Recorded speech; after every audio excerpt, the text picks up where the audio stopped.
We're going to open the March 20th meeting of the East Long Meadow Planning Board, and we have quorum. We now have a full board, so we're in good shape. First order of business at 6 o'clock is a public hearing continuation for Figueria. Do you want to read the legal notice on that? I need a legal notice. In your package?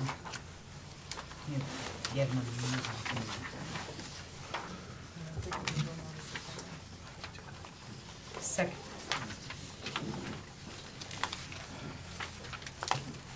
Try with the highlights. First one with the Okay, highlights. I don't see a legal notice here for it. What is it? No, that was not the legal notice. Okay, this is a continuation, so we don't have to really read the notice. This is a thing that's been going on for a while.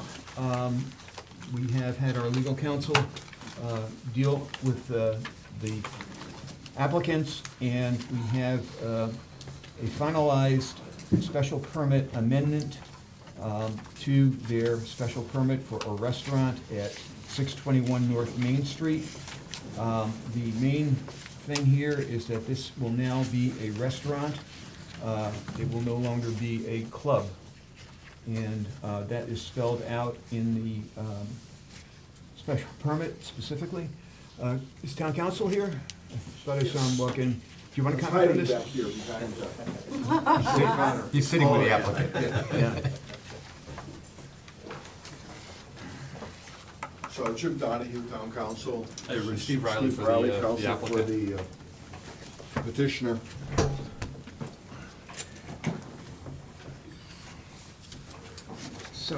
So the application, as we understand it, and the agreement that's been reached with the town, is that, first of all, the facility will operate as a restaurant going forward, and that the deck, which was expanded without the appropriate permits, has been reviewed not only by the building commissioner, but by an architect hired by the petitioner to establish that the construction is in compliance with the state building code, so that there's no issues with respect to that. And therefore, the town is willing to agree to allow the building or the structure to stand as it is now without requiring to be taken down and rebuilt based on the certifications by the architect that the building, the structure, the deck, is built in accordance with the state building code. So we have no objection from the community. My understanding is to allow this operation to go forward as a restaurant, and that the facility will operate as a restaurant interior. The design, the specifications for the number of patrons are state set by the architect's drawings. The deck is not currently permitted to be used for the service of food or alcohol, but only to allow exterior area for smoking by patrons. At some point in the future, the petitioner may move to have that area included as part of the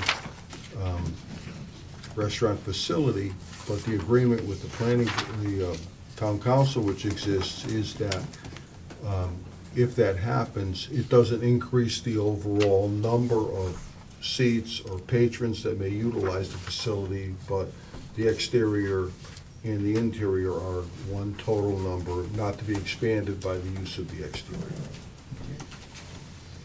Questions from the board? I personally did do an inspection on the construction of the deck myself back. This goes back quite some time. Months. It was warm. I think Well, it was we warm warm out. again There was no soon. jacket. And yes, I do concur with that. It is up to compliance with the state building codes. On the blueprint that we have here, there is seating tables on the exterior portion of the deck. It was my understanding previously that interior portions had been removed to allow for exterior portions. Is that no longer true? That's still the case. The architect that drew this had the tables out there, but the capacity doesn't increase by anything that's on the deck. It's Okay. consistent with what Jim just said. Because we were talking about a smoking deck versus a eating deck. Exactly, and there's no food or alcohol service there now. We may seek to expand that. We just want to get this straightened out first, get up and running out there, and then So come back. seats have been removed from the interior to encapsulate the exterior if need be? Exactly, yeah. Okay. So if you've got 20 patrons outside, the capacity that still inside goes down by stands? 20. Yep, there's Okay. been no change in that. Okay, I have no comments. Russ? My only question is, do we have a site plan for the registry that we can sign? Has that been submitted? I don't know if we have. We can get one though. There was Mylar. a site plan that was submitted to the building commissioner, Okay, which has been incorporated into the agreement with the town Right. town council. And my understanding was that that plan had been or will be submitted to the planning board for incorporation into the same plan for incorporation into permit that you would issue. okay. We'll make sure that it is submitted to the If office, it's- planning board office. The point is, we need to have something that's signed by us, so that 2 years from now, we know Yep. what was approved or not approved. Actually, I can give you, We Show we it have to a this, but, and there's a formal stamp plan that okay, yeah, that's exists. something. But this is the plan for your record if we would Yeah. want to submit it. This is the plan we would submit as part of your record, which is the interior first floor restaurant and second floor basement banquet area, along with the parking area schematics for both operations, which have been prepared by a registered architect. Okay.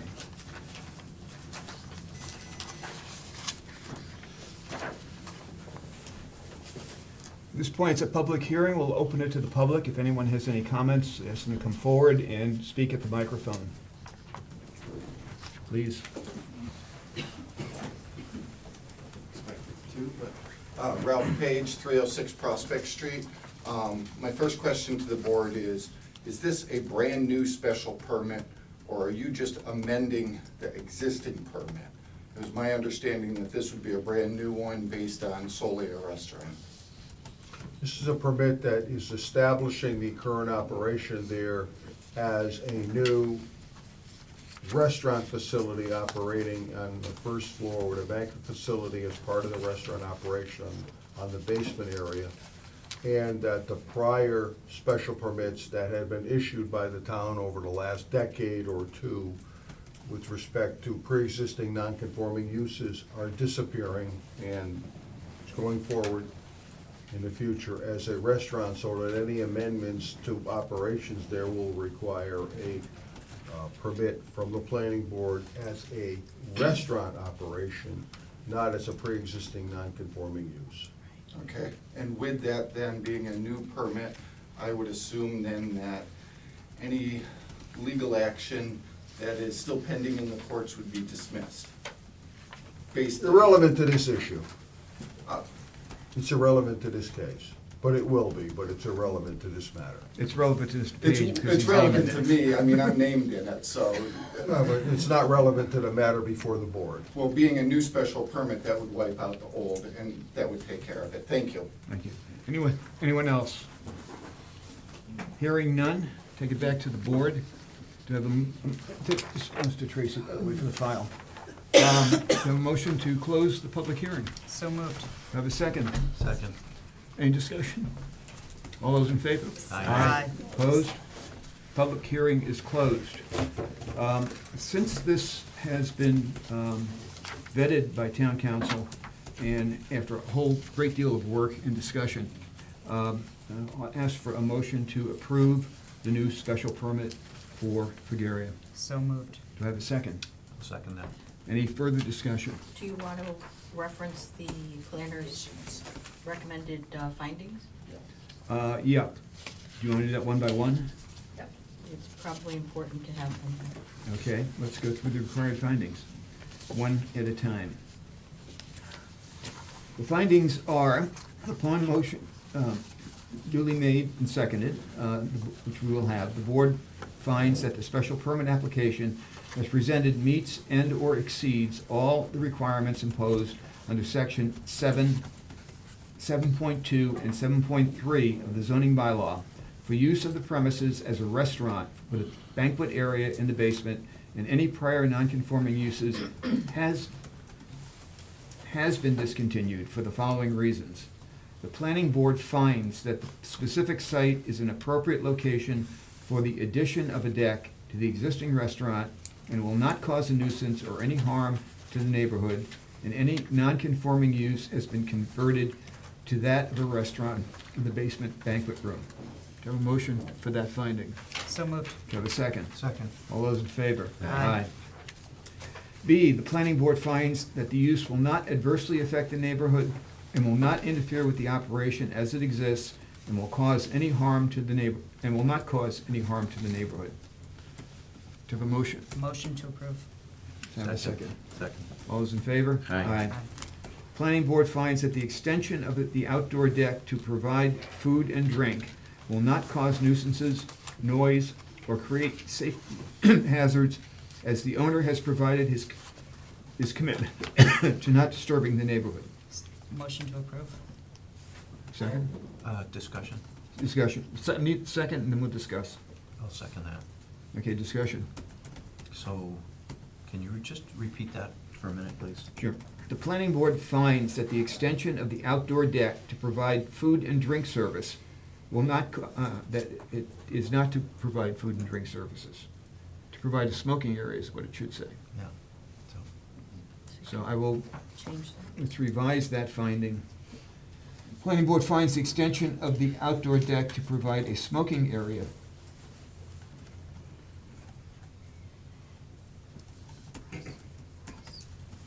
will not cause nuisances, noise, or create safety hazards, as the owner has provided his commitment to not disturbing the neighborhood. so it's still discussion. So Yeah. just real quick, what is the commitment? And how will it be enforced? Or, I'm sorry, so the commitment to not, create noise and attractive nuisances, how will that be, how will be that take enforced place? through either the police department or the Yeah, building that's commissioner, as the beyond us. town determines the enforcing agency is going to be. Right now, the commitment under the agreement that was entered between the council and the applicant is that all noise will be retained within the building proper, Okay. which means that to that extent, I don't know how they're gonna be able to have any activity on the outside that's gonna have any band or other noise. Okay. That's All right. gonna And the comply with band, it. Thank you. band requirements are very limited as well. And they're internal. Thank you. So do I have a motion to accept it as amended? So moved. Do I have a second? Second. All those in favor? Aye. D, the planning board finds that the extension of the outdoor deck to provide a smoking area for patrons, and we'll drop and food and drink And food, service off of yep. there. If duly licensed for service of food and drink by the town council is appropriate for the proper operation, that should be taken out of there as well, because they're not asking for that at this time, and it would have to be approved by this board. The whole, yeah, it would just be. Yeah. Actually, all of D should be taken out.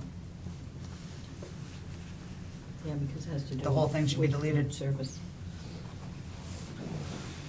So would. Motion to delete D of Finding the D. require findings? Have a second? I'll second that. All those in favor? Aye. Okay, E, there'll be no changes to the existing screening provided for parking areas. Motion to approve? Second. All those in favor? Aye. The building and its proposed use is suitably located in the commercial neighborhood in which it is proposed and is reasonably compatible with the character and scale of other uses permitted in the same district. Motion to approve with discussion? I'll second that. Okay, discussion? Neighborhood should be removed. It is not in a commercial neighborhood, It's a commercial zone. commercial zone.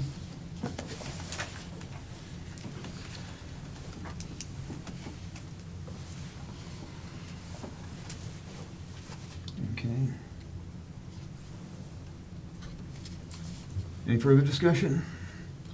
I have might suggest, if you haven't already, and I apologize if you have, but to incorporate exhibits marked D and F, which were submitted to you a second ago, which were part of the planning, the town council agreement, that those be made part of the approval. Okay, let's get the last two findings done first, again. G, the deck addition will not increase the number of patrons and will not require additional parking. Motion to approve. Second. All those in favor? Aye. Finally, H, the board has determined that the use is in harmony with the general purpose and intent of the zoning bylaws. Motion to approve. Have a second? Second. All those in favor? Aye. And motion to incorporate the two plans that were submitted as exhibits into the special permit.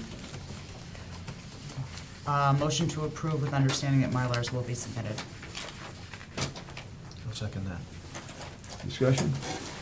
All those in favor? Aye.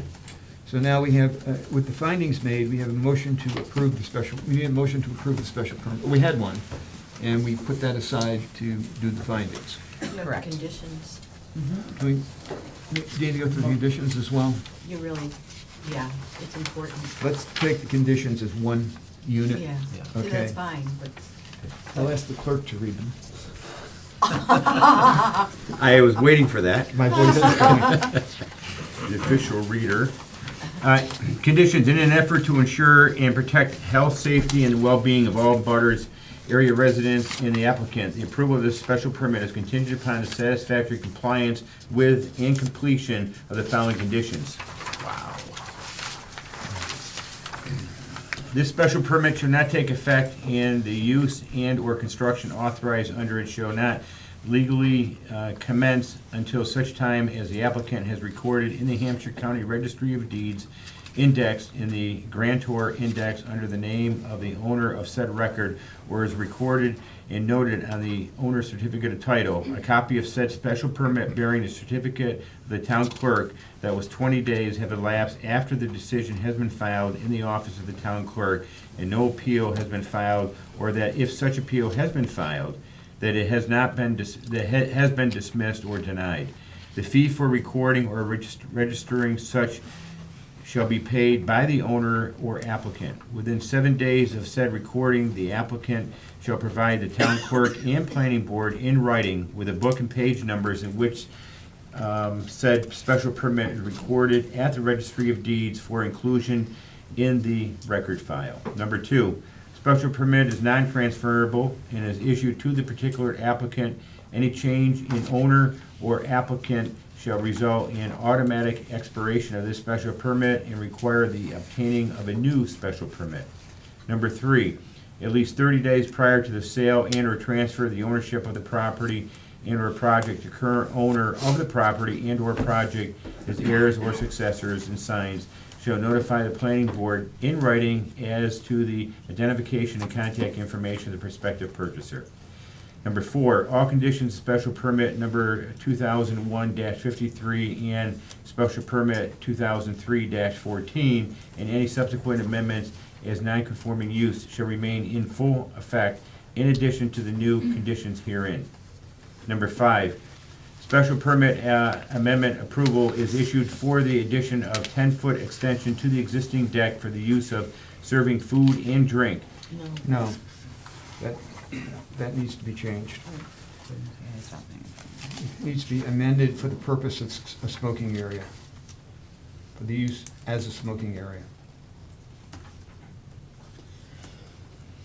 If an extension of license oh wait, you're done. No, we're gonna strike it from use to just as smoking for the restaurant. That's Okay, all let that me should be. reread number 5, corrected number 5. This special permit amended approval is issued for the addition of 10-foot extension to the existing deck, as well as smoking for the restaurant. No, for the use of smoking. For the use of smoking for the restaurant. Okay. Number 6, the deck extension shall not increase the seating capacity or number of patrons at the restaurant as shown in the approved site plan and floor plan, more specifically identified in paragraph 8B herein. Number 7, any material change, extension, or alteration of such use structure shall require a new special permit or a revision to the special permit. Unauthorized deviations from the approved special permit may result in the planning board seeking the issuance of a cease and desist order until the deviation is addressed. Violation of any condition contained herein or failure to comply with the approved plan shall subject the applicant to a zoning enforcement action in accordance with remedies set forth in Massachusetts General Law 40A. Number 8, all work authorized under the special permit shall be in accordance with A, the application, supportive material, and testimony submitted by the applicant and its representative to the planning board. B, the approved plans entitled Existing Conditions Site Plan, Farica Restaurant, 621 North Main Street, East Long Meadow, Mass., prepared by JLS Architects, Inc., project number 1751, sheet L1, dated October 26, 2017, and existing conditions, floor plans for your Farica, not saying that properly, excuse me. Sorry about that. Restaurant, 621 North Main Street, East Long Meadow, Mass., prepared by JLS Architects, Inc., project number 1751, sheet A1, dated October 26, 2017, subject to the following. All service connections shall be in accordance with the regulations and requirements of, and shall be approved by the appropriate municipal departments and agencies. Number 9, members or agents of the planning board shall have the right to enter the site at reasonable times upon prior notice and only when accompanied by the applicant to gather all information, measurements, photographs, or other materials needed to ensure compliance with its approval.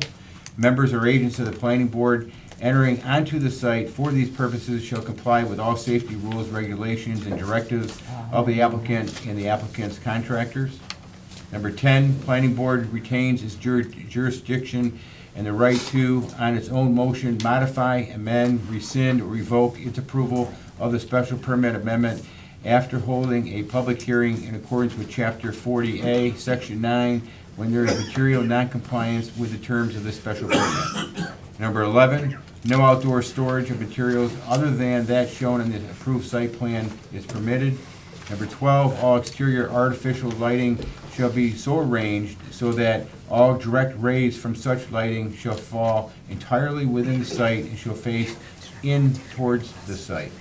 Number 13, during the hours that the facility is not operating, exterior lighting shall be reduced to only that which is only necessary for security purposes. Number 14, adequate provisions shall be made on-site for the parking, storing, stacking, and delivery vehicles, trucks, including off hours, sufficient to prevent said vehicles from parking, storing, stacking on the public way.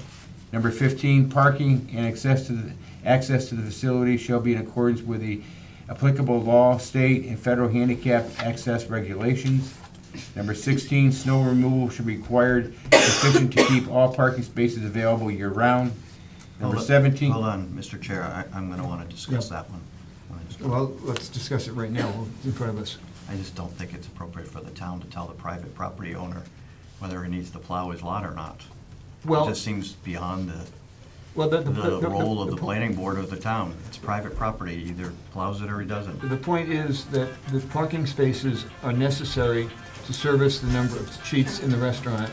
And if the parking is not available, then the restaurant can't operate. And what if he goes dark for 3 months in the winter? That would be sufficient. How would you reword it? I'm not I would interested in delete putting it it. in. I don't think it's necessary. I mean, It may be a he's, small thing, but I just don't see us, I think that's beyond our scope. That's I my would personal suggest we opinion. modify it to say, snow removal shall be required sufficient to keep all parking spaces available when the restaurant is in operation. That's fine. Is that acceptable? Yep. Attorney Ryan, do you want a copy? Yes. We'll Ty, do you want me to do the last page? No, it's okay. You sure? Yeah. Okay. Oh, you can if you want to. I'm offering it up for you. All right, let me go to number 17 here. No overnight off-hour parking or of vehicles other than those generated by the direct permitted principal use of the property is permitted and shall be so posted. Number 18, street numbers must be placed on the freestanding sign, ground sign, and on the building's front facade sufficient for identification by public safety services. Number 19, stop signs shall be placed at all exits from the site. Number 20, all necessary and required permits must be obtained from any and all other municipal, state, and federal departments, boards, commissions, agencies, and all work shall be done in accordance with said permits. Number 21, the applicant must, A, submit a complete list of hazardous materials used and stored in the premises, including the latest copy of all material safety data sheets to the fire department, board of health, building department, and planning board. This list must be updated on a regular basis.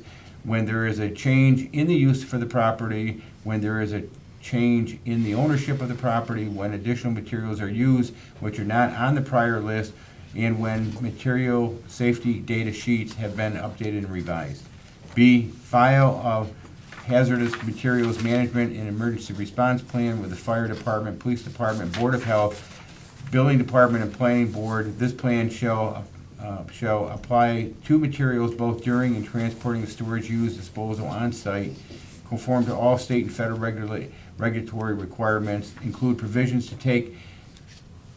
to be taken to prevent the discharge of hazardous materials due to spillage, accidental damage, leakage, and vandalism, include procedures to use for spill cleanup, include the training of employees and, where required, the training of public safety personnel regarding prevention and cleanup, be updated on a regular basis when there is a change in use of the property, when there is a change in ownership of the property, when additional materials are used which are not on the prior list, and when material safety data sheets have been updated and revised. Post on-site and make available all material safety data sheets for all chemical used in manufacturing and testing, so employees, fire officials, and other hazmat teams have access to this information. Number 22, a certificate of occupancy approval from the building inspector for this project shall not be applied for, issued until all site improvements as approved by the planning board are completed. This project shall be considered complete. This project shall not be considered complete until all of the site improvements as approved by the planning board are completed.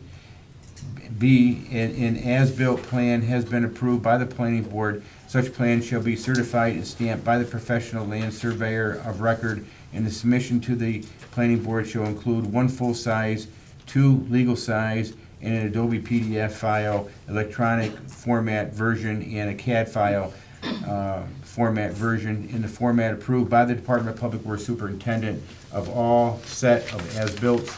And C, the project engineer has submitted a written statement with his/her seal stamp affixed, certifying that all work has been done in accordance with the approved plan and conditions of special permit, and that all systems are functioning as designed. Okay, go ahead. Motion to approve? Further discussion? Okay, all those in favor? Aye. Okay, getting back to the original motion now to approve the special permit, subject to the submission of the plans as stated in the conditions. Okay? Any further it's been moved and seconded. Any further discussion? Can questions be asked? No. Thank you. The hearing is closed at this point. Thank you. Further discussion? None. All those in favor? Aye. Opposed? It's unanimous. Very good. Everybody, It's been a long haul. thanks a lot. Thank you, guys. George? Sir? Thank you. We- I'm gonna shake your hand. Tracy, put a file, it's the approved text as amended. Okay, that one's done. Our next order of business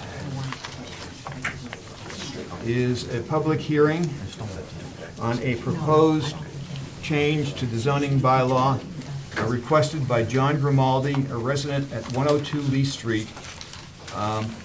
Ray, East Long Meadow bylaw 3.309C. Ask the clerk to read that. I'm assuming you must be talking about this, because I don't have a This is public it. notice. This Okay, is it. great. From John Grimaldi, resident at 102 Lee Street, regarding East Long Meadow bylaw 3.309C. Isn't it 3.093C? It is. Oh, 92. So, It's 3.09. 3.092C, yeah. Yeah. So that needs to be corrected. Okay. East Long Meadow bylaw 3.092C. If not, garage commercial vehicles must be screened from view. To the East Long Meadow Zoning Board, Town Manager, and Town Council, I propose to have Section C of the bylaw removed from the zoning bylaw. It is a very unfair law to the working residents of East Long Meadow. We as taxpayers should have the right to park our vehicles in our personal driveways without being harassed and fined by the town. We are not disagreeing with the remainder of the bylaw, sections A, B, and D, as we are just as concerned about the appearance of our town as the town officials are. When I built my home in 1986, and as others, I'm sure, purchased a home in town, we were not aware of such a law. I don't know of any other surrounding towns except Long Meadow that has enacted such a burden on their residents. We are not Long Meadow. This is a working man's town and always has been and should be treated as such. You must take into consideration that we are not all capable of keeping our vehicles out of sight without doing damage to our property or have the space to locate off our driveways. Some have to bear the cost to make arrangements to keep off-site at another location, causing them to purchase another vehicle due to the fact that their work vehicle is also their personal vehicle. We use these vehicles to earn the large sums of money to pay our property taxes and should not have to be penalized for doing so. This rule is being enforced to satisfy a minority of residents, as I believe the majority are not affected or concerned, as I am sure the complaints are few on this matter. Thank you, John Grimaldi. Okay. Mr. Grimaldi, do you wish to address the board? Good evening. Well, did you get my petition? That went to the town council. Okay, so I got 129 signatures, and out of the 129 signatures, 2 people refused to sign it. And then I asked for how many complaints you had in the last 5 years, and I have them here. And there's like 4 complaints, it's from 2 people. That's it. 2 people complained in 5 years. So, I mean, my point is, it seems like it's, affecting a lot of people to satisfy a couple people. I don't think it's a necessary law. Well, can I ask you what constitutes a commercial vehicle in your eyes? At a minimum, if it has commercial plates on it. License plate, Okay. I mean, that's how the state defines a commercial Okay. it's vehicle. illegal. And that typically is, I'm not an expert on this, but I typically understand that means it has signage or if it's over a certain weight limit. Well, you're allowed 1 ton capacity. No, I mean, the state commercial plates. Okay, Okay, there are certain criteria for when you have to get commercial plates. right. Okay. I'm not absolutely familiar with those because I don't have a commercial vehicle. So, what are you opposed to my commercial plate in my vehicle? Because there's a lot of pickup trucks and a lot of vans that you don't bother because they don't have a commercial plate. So, you're bothered by my plate or my vehicle? May I interrupt for a minute? We're not necessarily If you opposed. Speak to the. Well, they made a bylaw Yeah. saying I can't park in my. We're holding a hearing. We're not Okay. necessarily opposed or for anything. Okay, Okay, we as a board have not deliberated on this, okay? We're holding a hearing to see what you and other people feel about this. And then, when we have heard what people have to say, we will make a decision, one way or the other. but do you get my point? I have a lot of vans and pickup trucks in my street, but I'm the one getting bothered because I have commercial plates. I hear your I point. mean, does it make any sense? I hear your point. Okay. At this point, I'd ask if anyone else from the audience, from the public, would like to address this matter. They would come up and speak at the microphone. Please identify yourself with your name and address. How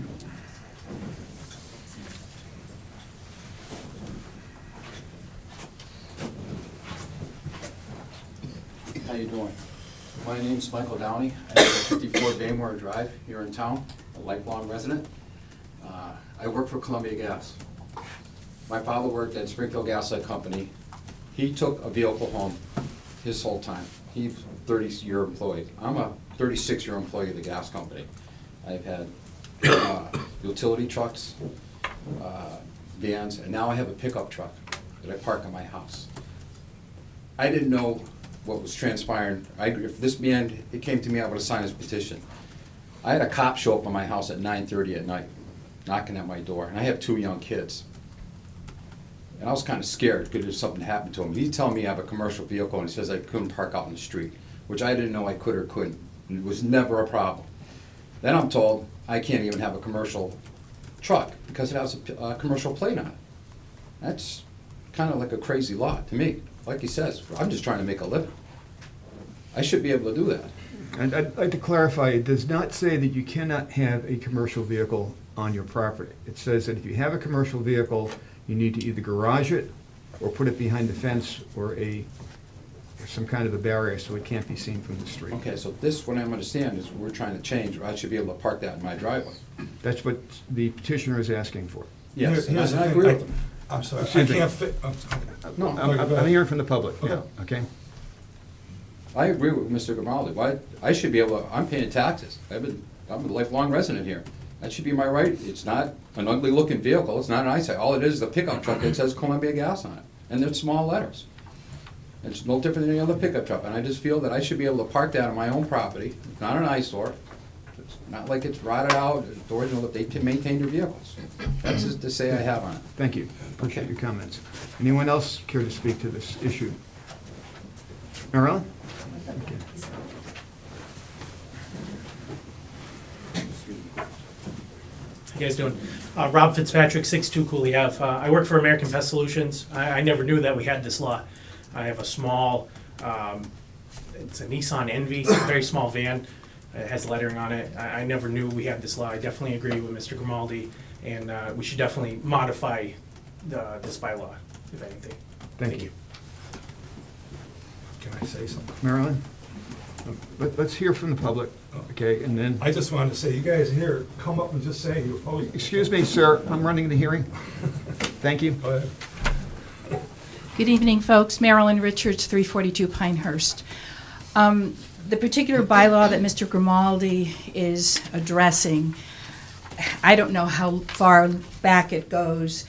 This is the 1991 revision. It was certainly in the 1991 revision. I have a copy of the bylaw when it was in the probably January 1980 revision, and it perhaps goes beyond that, I'm not sure. And at that time, and since then, actually, as a former planning board member, the intent of this bylaw has always been that the town is sensitive to the fact that individuals will be bringing home a commercial vehicle, perhaps from work. Now, prior to this bylaw, I would venture to say that maybe commercial vehicles were not allowed at all in the residential zone, but I'm not sure, because this one that was written in 1980 addresses that one such vehicle may be a commercial vehicle in the residence, that it is rated not more than 1 ton in capacity and shall not be customarily parked in view. In other words, it needs to be screened. So this has been going on at least since 1980, if not before. Now, when I look out in the room, I see people that I worked long and hard with, along with the planning board, back in 2007, when we had a similar situation where illegal businesses in the residential zone were challenged, cited by a substitute building inspector. And those businesses were trade businesses, and they were operating from their residences, and the then building inspector allowed it to continue. When the substitute building inspector cited these individuals, we had a call for an egregious bylaw that went before the voters in the October 2007 special town meeting. And at that time, the town meeting folks empowered these people, many of them, to work with the planning board to come up with a bylaw that addressed the situation of these trade businesses in our residential districts. Now, the situation is slightly different. Building inspector challenged the businesses. In this case, the building inspector challenges a commercial vehicle.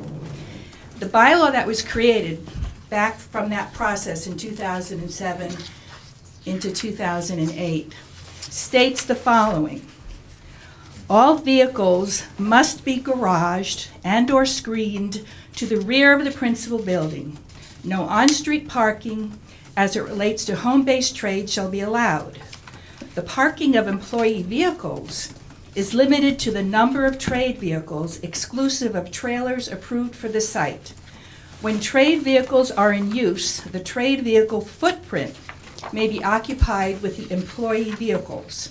The footprint for employee parking shall not exceed the footprint for trade vehicles as approved through the special permit and shown on the plan. It also states all vehicles, equipment, and storage materials must be screened to prevent being seen from street view and that of the abutting properties. All storage, which includes vehicles and equipment, is to be properly screened to the rear of the principal building. Screening is subject to existing features of the parcel and may include 4 to 5 feet minimum plantings, fence material, or some combination. I just want to say that I think the town has been sensitive and have worked with this additional use in our residential zones. But there are people in the residential zones who are not in businesses and bringing home commercial vehicles. And so I feel that the town has worked part and parcel with everyone to make this happen. It's the cost of doing business. If your truck doesn't fit, then you need to do something about it. But this bylaw was in place long before the gentleman said he moved to town, which was in 1986. Thank you. Other people who wish to comment? Please.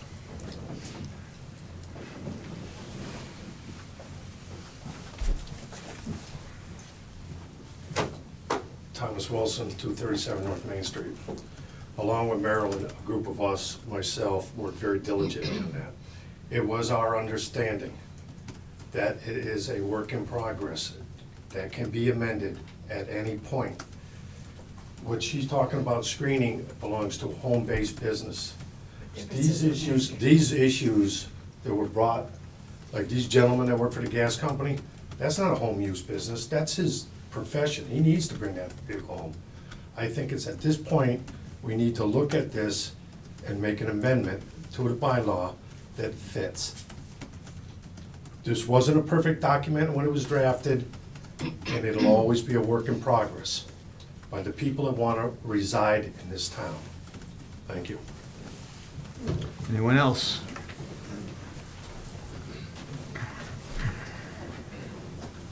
Hi, Steve Setti on 392 Porter Road. I also work for Columbia Gas, and I think with the bylaw kind of doing a disservice to the residents of town. I'm an emergency responder, and I think we're lucky to have a vehicle in town. I know if I had a gas leak at my house, I'd be happy to have someone that could respond quickly instead of coming 3 towns over. Thank you. Any other comments? Sir?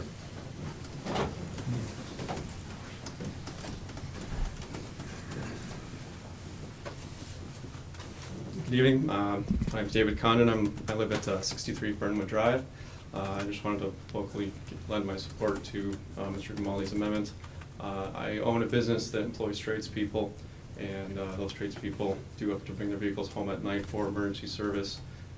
This gives benefits to the consumers in town because it allows them to get there quicker, and it reduces service rates, so it reduces pricing for the consumers in town.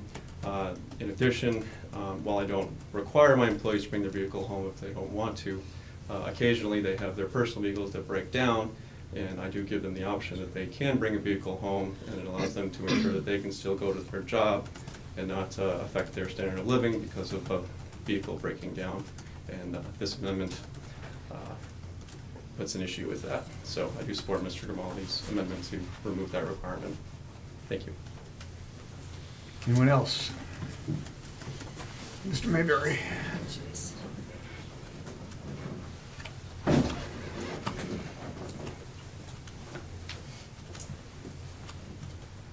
John Mayberry, I don't know, 60-year resident, East Long Meadow, business in town.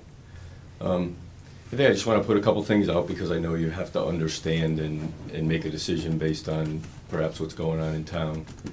I drove from my house here to come to this meeting. Driving down Prospect Street, there's 3 commercial vehicles between my house and the center, right there in driveways. Don't have a lot of printing on the trucks or whatever, but the plates are commercial. I went around the Rotary and I came out Maple Street, and there's 3 more vehicles on Maple Street between the center and here that are commercial vehicles. I drove my company vehicle here. It's a Tahoe, but it's a commercial vehicle. I own a Silverado pickup truck, silver in color, at Mayberry Material Handling. My son owns a personal silver Silverado pickup truck. I am having a real hard time with the planning board not knowing what the definition of a commercial vehicle is, and I can park the 2 Silverados side by side in a neighborhood, in a parking lot, out here. One has a commercial plate, one doesn't. How do we possibly enforce a law like that? So we really need to understand what it is we're trying to protect the residents of East Long Meadow from. I'll tell you what, I'd like to have you really think about the definition before we just use the word commercial and say it's because of the plate. So I just want you to think about those things. I think they're very important to the discussion that's in front of us. Thank you. Please, forward.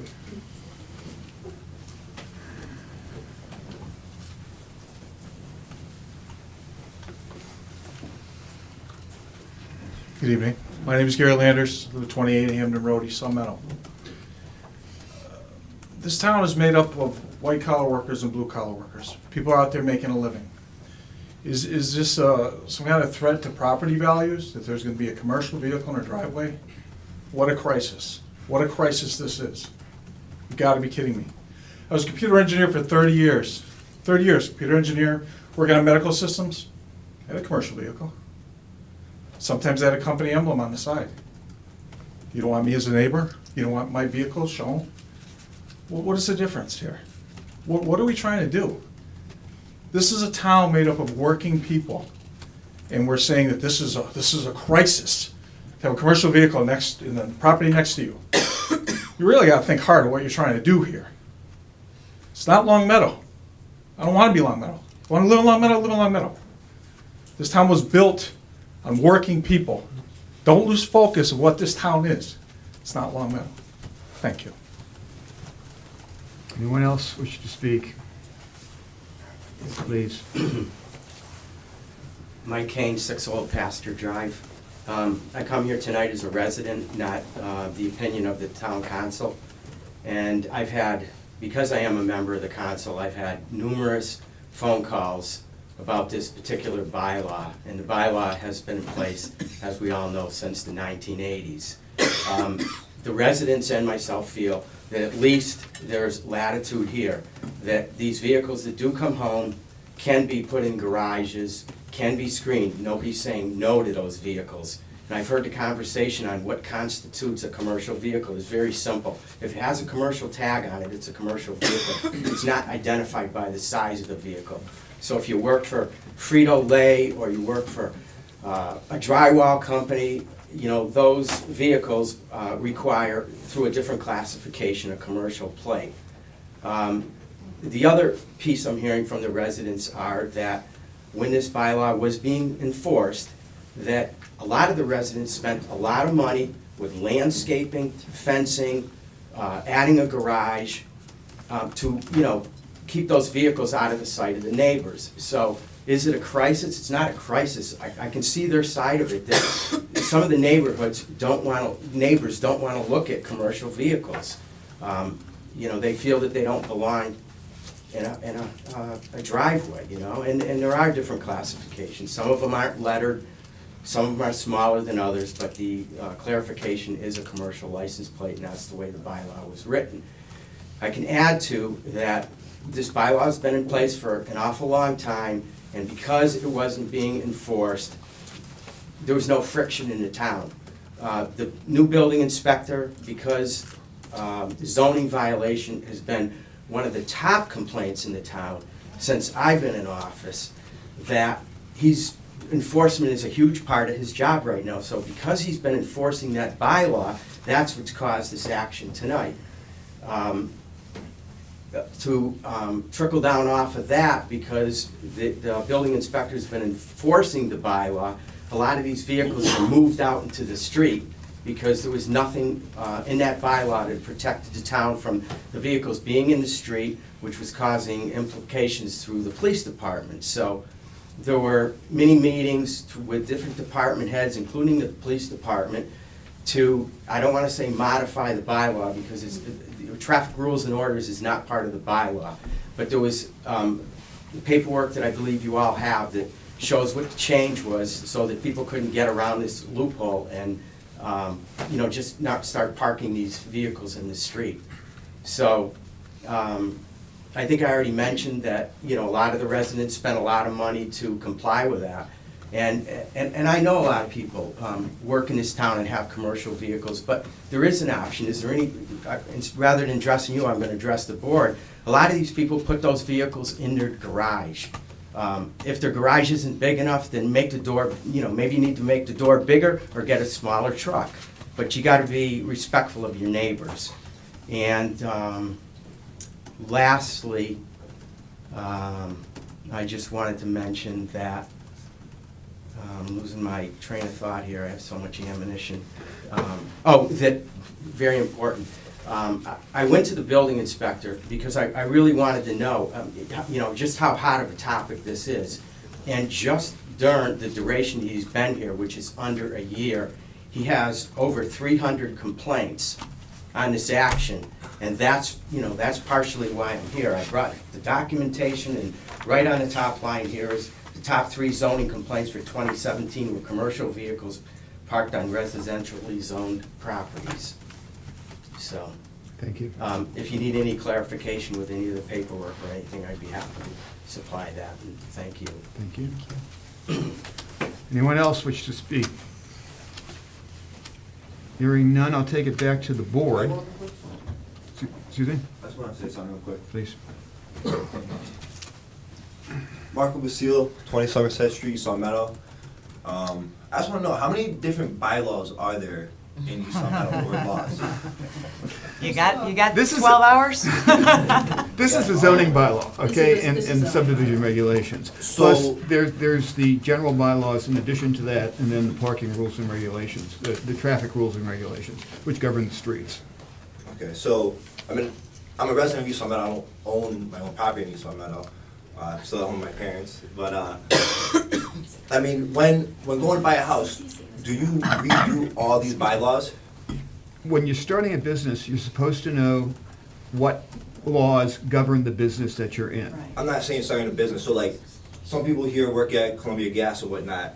They move into this town because it's a nice town. They want to send their kids to school and whatnot.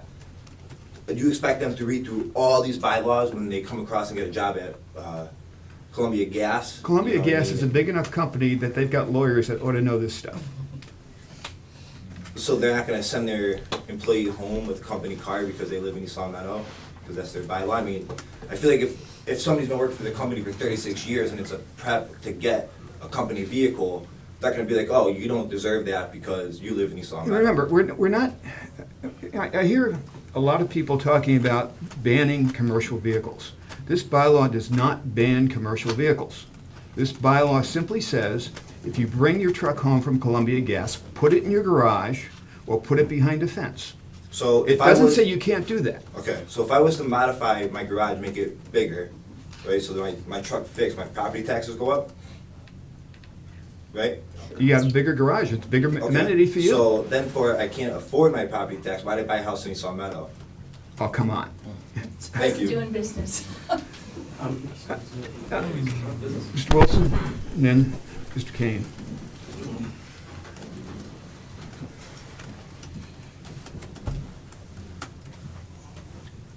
I'd like to understand what constitutes a complaint, because I was always under the impression it needed to be a written formal complaint. Mr. Grimaldi, under the Freedom of Information Act, asked for all the complaints in 2017, and he's come back with less than, what, 5 or 6? No, this is 5 years. I got Five. two people Mr. complained. I don't know Kane why this- claims that we got over 300 for the year 2017. So what constitutes a That's up to the complaint? building inspector. That's up to the building commissioner to determine what a complaint is. We don't deal with complaints, the building commissioner deals with complaints. So you don't know the definition, is what you're telling me? It's up to the building commissioner to decide what a complaint constitutes. I was always under the impression that it had to be a written, signed. There's nothing in the bylaw that requires that. Okay. Mr. Kane? I just wanted to, Mike Kane again, 6 Old Pasture. I just wanted to pass on one other bit of information because I did spend time with our chief of police and such. And these vehicles can be parked in the police department yard. And, you know, so you will see commercial vehicles up there from time to time because people elect not to bring them home. And so there is a place to park that's free. I'm not gonna say that every commercial vehicle in town could be parked up there because it might not be able to accommodate that. But they've tried to accommodate this issue, and it's been done for years and years. Also, there are numerous other people that work for the gas company and other places that are paying $11 a week to store their property, trucks, vehicles, whatever it might be. So, you know, I appreciate what you said. We're looking for a solution here, and I don't feel that the bylaw limits commercial vehicles because you do have a way to get those commercial vehicles out of the sight of the neighbors or people that find them offensive. And it is through that screening process, a fence. It could be landscaping, or it could be a garage. Could you clarify, Mr. Kane, the basis of the number of complaints that you have, that you mentioned 300? Yes, these came from the building inspector, not my investigation. I went into his office and visited Okay. the inspector. Based on the number of calls, texts, and messages that, you know, we've been put through, and now I'm gonna just refer to town council. I mean, obviously, this issue came to us first, and I'm not representing the town council here. Right. But, you know, being a member, I mean, my phone rings off the wall. And a lot of people feel that they want peace and tranquility, and for some reason, they find these vehicles offensive and feel that they're part of people's work, and either garage them, screen them, cover them, or move them. So we try to find solutions, and I felt that the current bylaw, at least it has solutions to fix the problem. And I could state addresses where a lot of personal friends of mine spent a lot of money with landscaping, fences, and such to hide their equipment. And their equipment is much larger than a commercial vehicle because they actually clear trees for a living. So you're talking about a lot of equipment, and they've been able to get it out of sight, out of the public's eye, where the neighbors no longer found it offensive. So we are looking for solutions. Thank you. And just to clarify my comments to previous speaker, I've dealt with many building inspectors over my time in town here. I've been in town since '79. Different building inspectors have different criteria. Some building inspectors will only act on a written complaint. Others will act on a verbal complaint.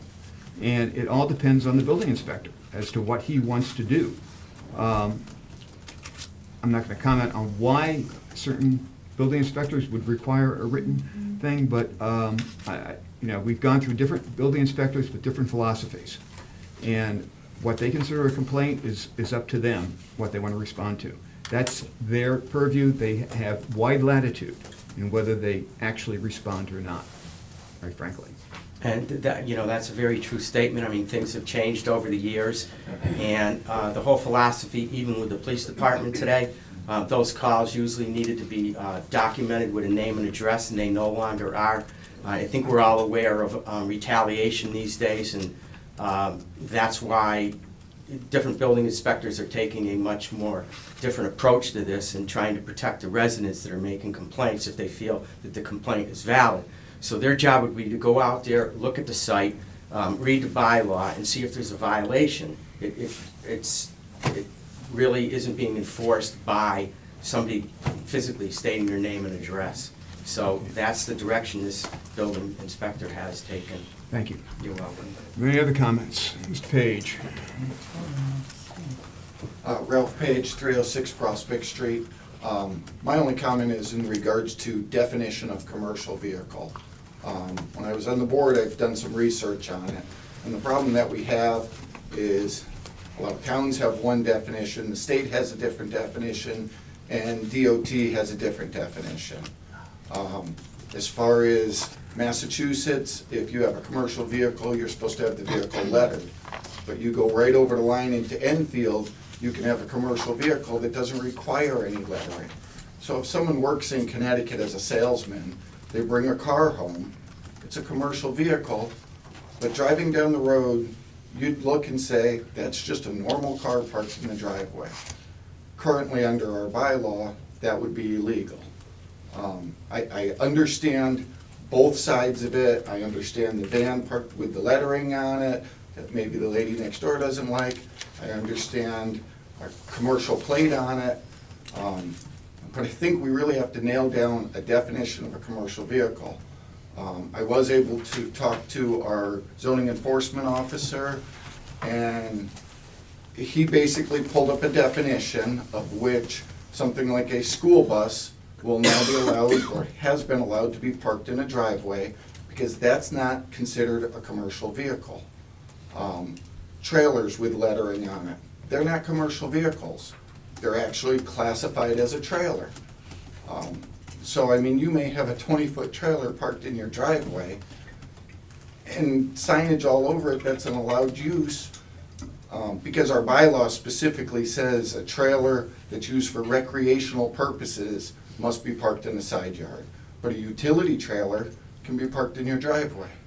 So the definition is really a stickler. I'd like to see a clarification on definition. That's my thought. Thank you. Any other comments on the floor? Mr. Mayberry? So, John Mayberry, 215 Prospect Street. I have a lot of respect for the board that's here. As most of you know, and maybe everybody doesn't, I was a long-term board member. So these decisions sometimes are very difficult because they affect the whole populace of the town of East Long Meadow. I have a lot of respect for Marilyn Richards and Michael Kane. But I think one of the things that you need to take into consideration is we have a lot of property in East Long Meadow that are quarter acre and smaller. I think people are envisioning 1 acre and larger, probably and maybe other residential areas where there might be 1.5 acres, 2 acres, 4 acres, plenty of room to landscape. Maybe you could enlarge your garage because the home is a dwelling that has an enlargeable garage capacity. But I would also drive maybe to other portions of our town in our minds and go, wait a minute, that's a postage stamp lot. That barely has enough room for the home, and a single driveway, and no garage. And that working individual is working very hard to pay what they need to do to pay the taxes, to pay the water, to pay the sewer, and to pay the town government that we sit on the other side of the table and need to represent the holistic town of East Long Meadow. So I do understand there's some neighborhoods that have covenants. No commercial, no vehicles outside, everything must be garaged. Well, if you can afford to purchase in that home and want to live in a neighborhood with covenants, I think that's wonderful. But if you buy in a residential C without a garage on our smallest lots, which I know there's plenty of them, and you work for a company, it's not your company, you work for a company. You don't have the resources or the choice to build the garage or do the landscaping. You're trying to pay for your child's care. You're trying to pay for your elderly's hospitalization. You're trying to make a living. And we have a bylaw that needs a lot of studying.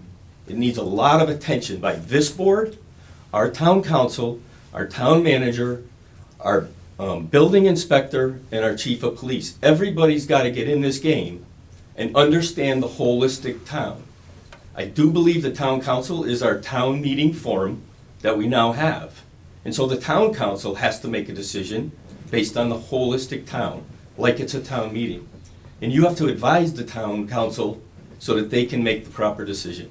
I think this has to go well beyond like what we don't know and things that are being said to a very holistic study.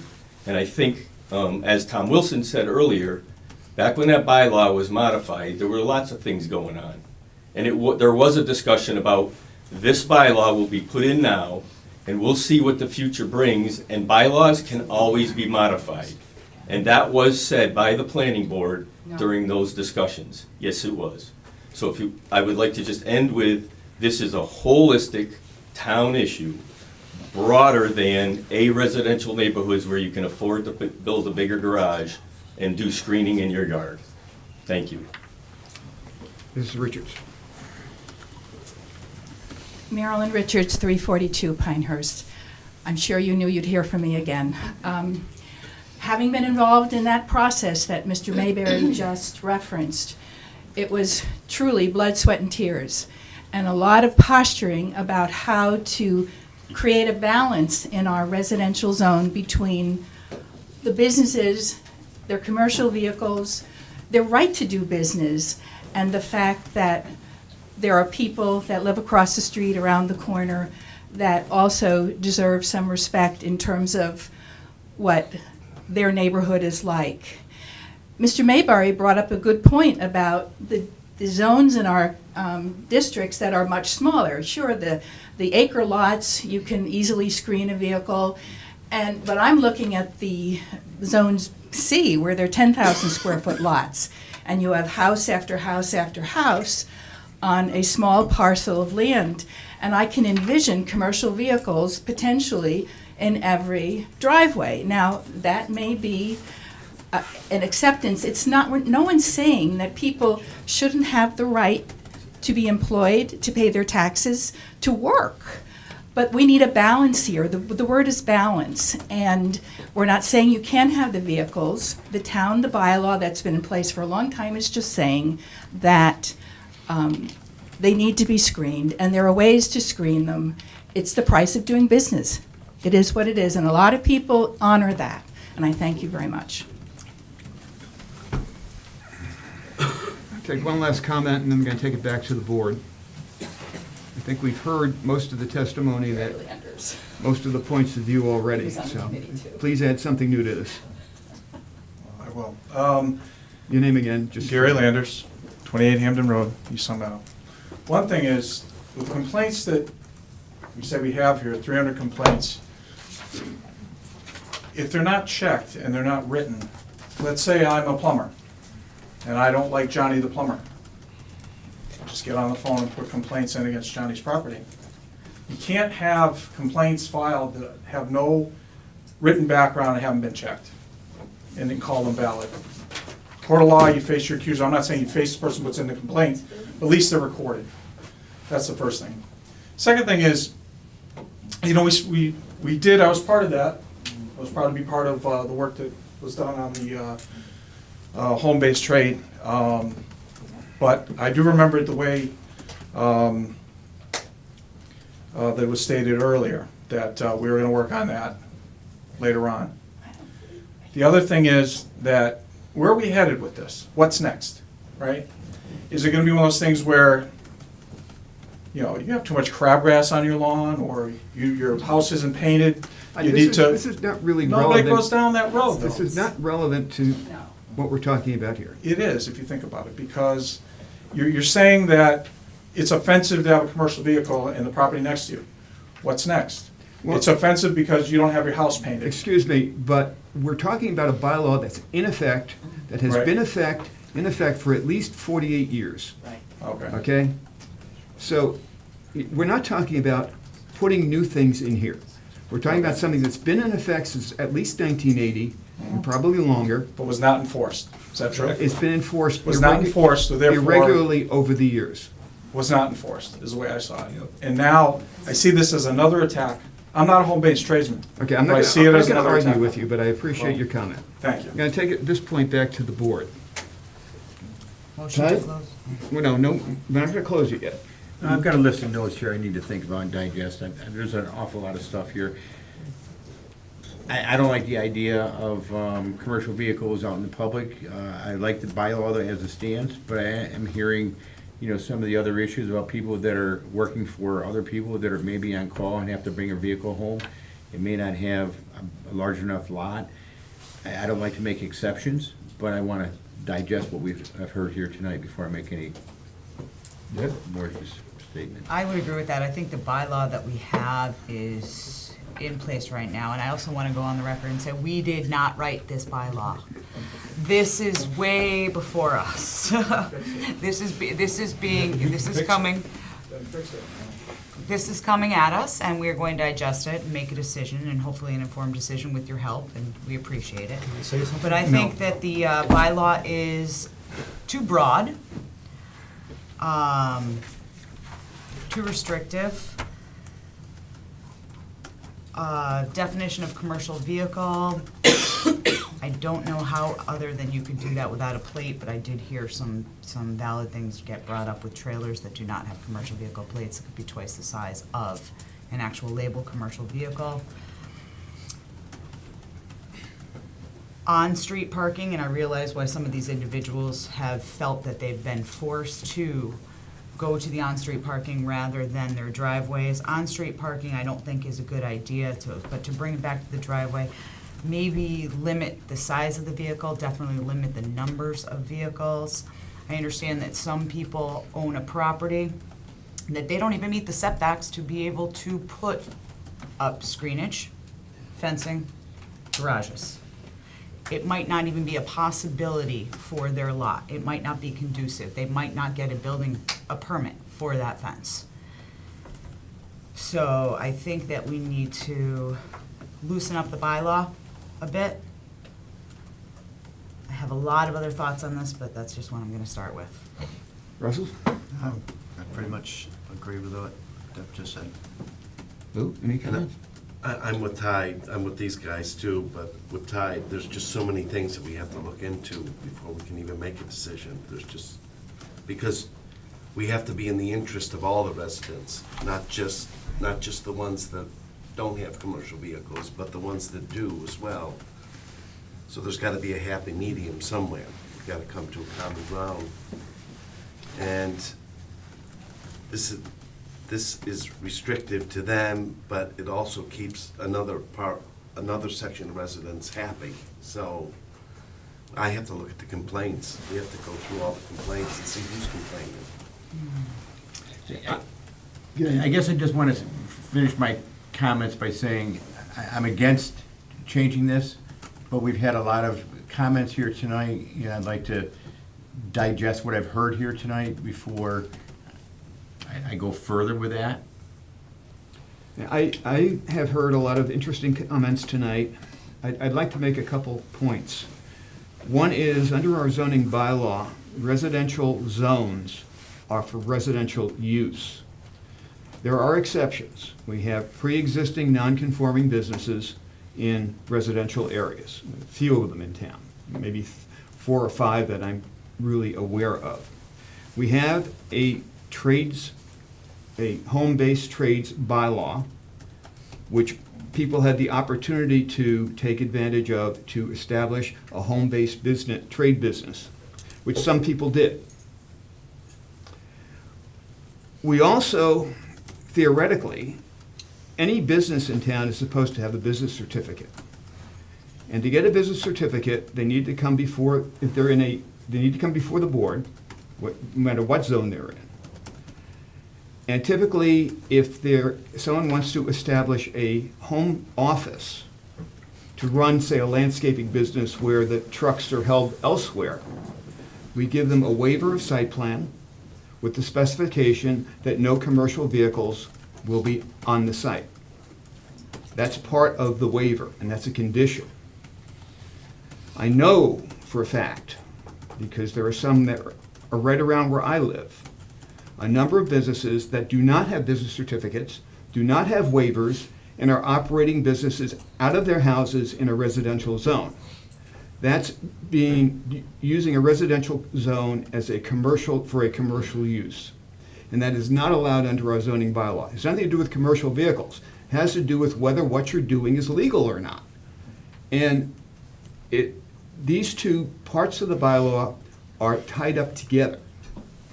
Because a lot of the people that want to, not everybody, but a number of people that want to park their commercial vehicles in the driveways are people who are operating without proper documentation, operating a commercial business in a residential area. And that's not what residential areas are about. That's why we have zoning. If you're going to run a commercial business, you're supposed to be in a commercial or a business zone. I agree that we need to sort things out between those who maybe have to bring things home from work, but if you got a garage, you can park your car in the driveway and put the pickup truck in the garage. You know, that's perfectly feasible. We're not saying you cannot have a commercial vehicle. We're saying you can't stick it in your driveway where your neighbors can see it. That's the way it's been since at least 1980, and I don't see anything that's changed that should make us want to change it now. That's my personal opinion. May I check? Sure. I have a garage. It is a one-car garage. I also have a commercial vehicle. I do not take it home, but I do drive a commercial vehicle for work. If I wanted to put that truck in my existing garage, no way that's gonna fit. So a lot of the and we're just talking a pickup truck. Yeah. But a lot of the older homes, and for reasons that they didn't need larger garage, and a lot of the newer homes, because we're cutting corners and cutting costs and setbacks and frontage and things of that nature, the garages are becoming, especially in residencies, undersized. So if you were to drive, let's just say a regular Ford 150, and you only have a 19-foot depth garage, good luck. I think that we need to loosen up this bylaw, and I understand what you're saying about the separation. They are two different issues. They are definitely two different issues. People taking commercial vehicles home because that's their livelihood. And we are a blue-collar town, and we need to be supportive of this. Operating a business that is not an allowed use, and they haven't taken the steps to come forward, that is a whole nother issue. I think that is more of an enforcement issue and beyond our scope, although I do feel that it is in our scope to amend these bylaws. So I would like to move forward with some type of amendments, and I would definitely need to put more thought into that as to what they would need to be. Okay, well, we have two choices here, okay? We can act on the petitioned change tonight, or we can continue the hearing, because people say they need more time to think about this, we may want to get more testimony. Not act on this tonight and continue the hearing, and maybe come up with a different bylaw change, okay? Or we can act on this tonight, and then, irrespective of how we act, revisit this and come up with additional changes. So the question to the board is, do you want to close the hearing and vote on this tonight, or do you want to continue the hearing and consider additional, more fine-tuning of this than what has been proposed? I'm willing to continue it so we can, because it seems like everybody has questions that we want answered. So if we're gonna try to do the best job to our abilities, we should answer all of our questions before we take a vote one way or the other. I would like to continue it as well, because I am not in favor of this. I'm not in favor of removing it. So I would not want to take a vote on this and just be cut and dry and say no. I would rather continue it and make amendments to it to hopefully appease all parties. And George? You go with that? We have a motion to continue? So moved. A second? Second. Further discussion? Okay, do you have anything scheduled on for our next meeting, hearing-wise? No, not until the 17th. Not until the 17th. Maybe, So, 17th, that's a month. well, let's continue it to 6 o'clock at our next meeting, which is on April, what is it? The Second. Could we do the second week, third second, week yeah, in April? April 2nd. Second week. April 3rd. The second meeting of April. So, you're right, it's the second.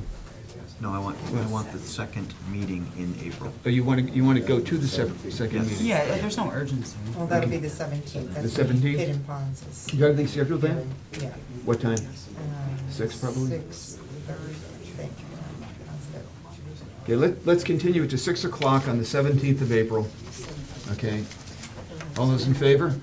Aye. Opposed? Okay, so the hearing is continued to 6 o'clock on 17th of April. Thank you all for coming, and thank you all for your interest and your testimony. Okay, we have our 6:15 public hearing, a zoning map amendment for rezoning 5 Revere Street.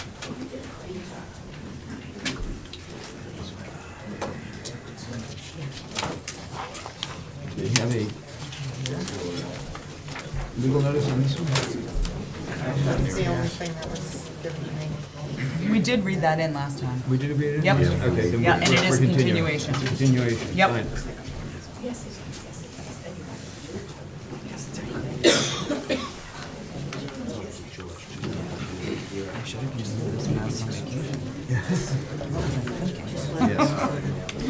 Okay.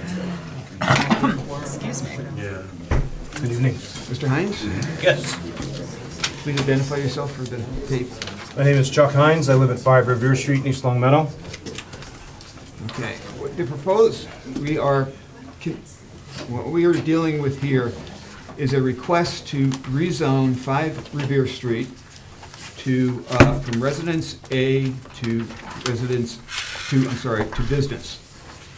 And I'd like to begin by saying that we are going to be dealing with 5 Revere Street and the request, not with any other property in town, and specifically not with 280 Elm Street, which is Residence A, which has an agricultural business operating on it under the agricultural exemption in the state zoning law.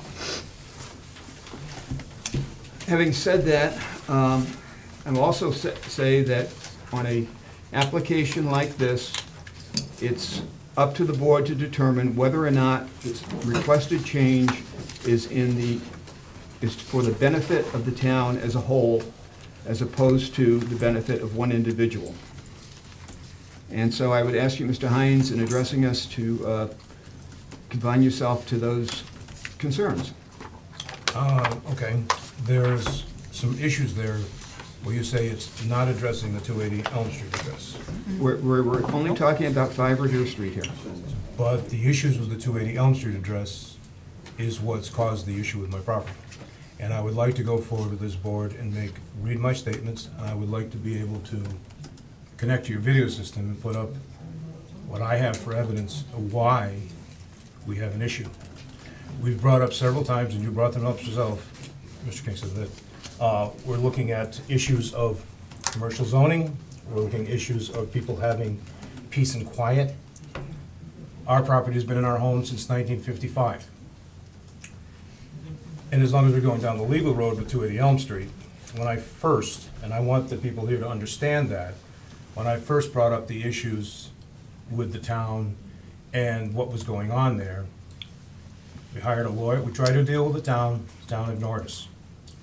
I hired an attorney to file against them. That attorney no sooner took the case than he filed it, and no sooner did he get it going, he refused to take my phone calls, didn't even want his last check said, don't ever contact me again. Refused to give us our legal documents. I bring in another attorney. Sir, No, this is a history, and this is something sir, that... the history is not important here. The What- history is important when it's your home and you've been here since Sir, 1955. you're asking for a zone change. We want to know why you want the zone change. Okay. And how that will benefit the town. Well, And that's it. That's okay, it. here's how it'll benefit the town. I have a piece of property that has been destroyed by the town's actions. Excuse me, sir. That's not something for the planning board to deal with. Well, I'd like to show you what goes on, because Sir. you just heard, no, wait. I'm asking why you want to have a business zone for your property. Because I have a large 30,000 square foot retail commercial enterprise operating directly across the street from me. I have another business that's running approximately 3 businesses directly across from my home. I have Tom Wilson's business operating down the street, which is a large construction business. How much more do we need? I have another business. I'm sorry, how does this relate to you becoming a business zone? This relates to me because I will read you, I think you already have the document, but I can quote it because I've heard it for years. And the last statement was this: "You're screwed." The bottom line is you're screwed. Excuse me, You sir. have a- This is from a, no, wait. You asked me and I'm answering your question. Let me finish. You have a single-family residential home next to a retail establishment. I have a parking lot unbuffered for how many years? Outside, 100 feet outside my living room window. How does this I make have your... 80-foot tractor-trailer trucks driving through my property.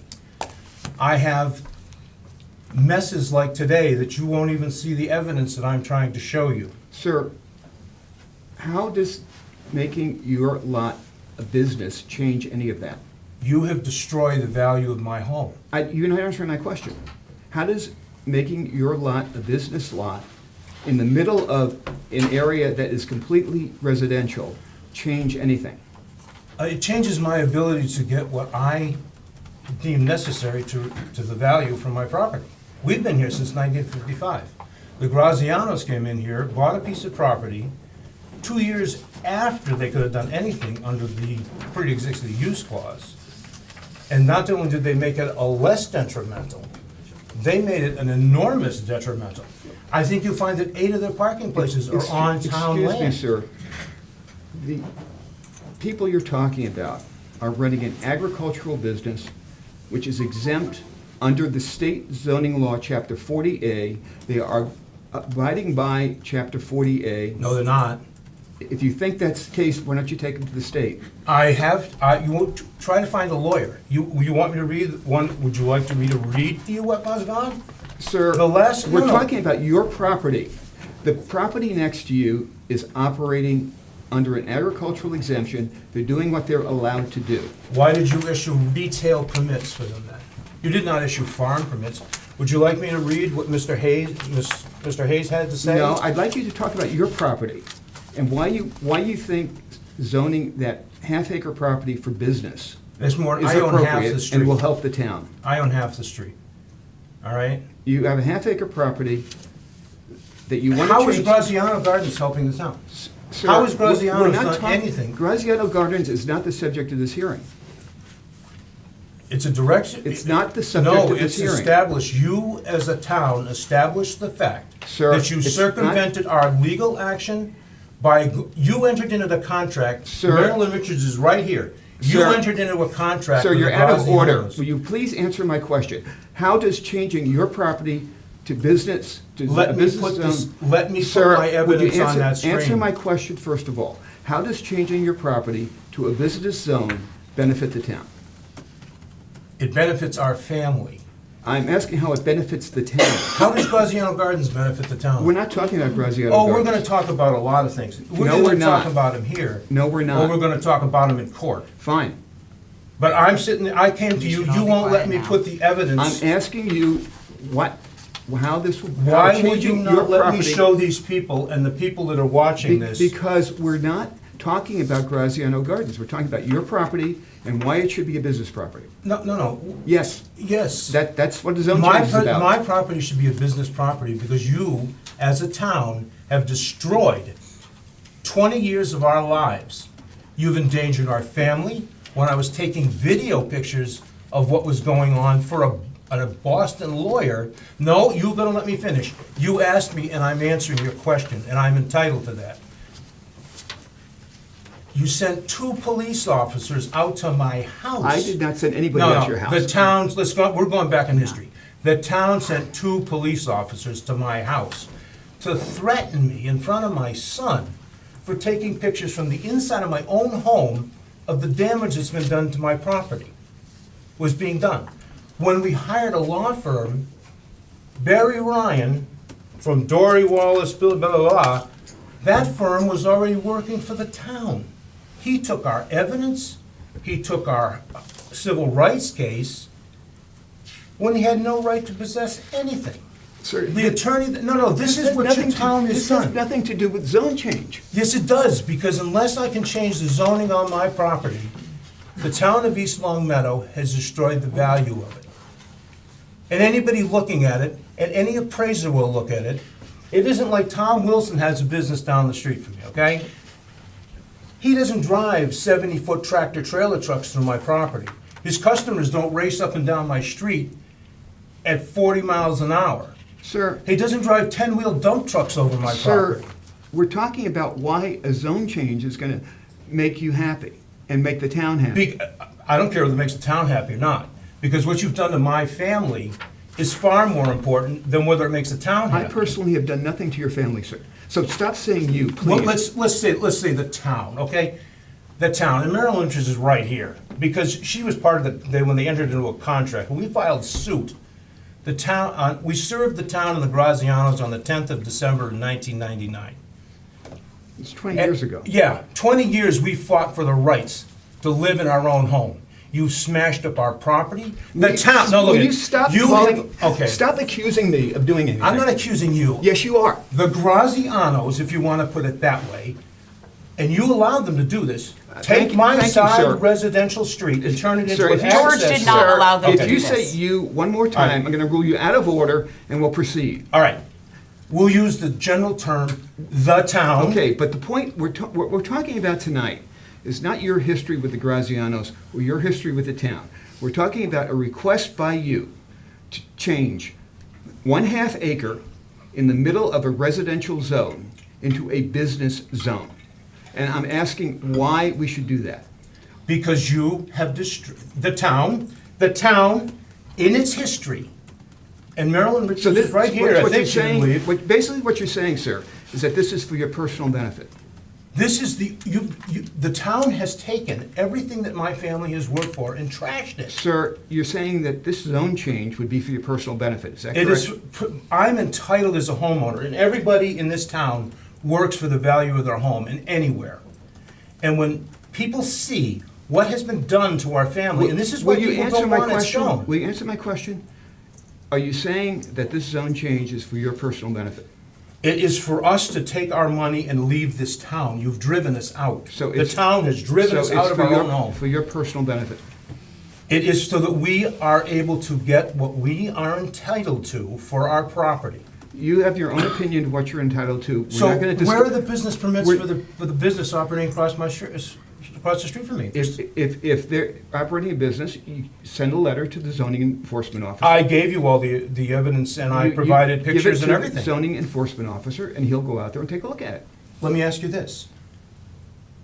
Why won't you allow me to show you and everyone here and in the town what goes on my street? Because it's not relevant to Oh, making it's your business. very relevant because you've established a precedent. The town has, I gotta stop the you because you're taking this personally. The town in its entirety. I was pleased when this council came about and I was pleased with the other changes that have happened in this town. Because we've spent all this time fighting for nothing. I have attorneys telling me, you got bigger problems than this. The town has issued blank building permits. I've been told this is build whatever you want.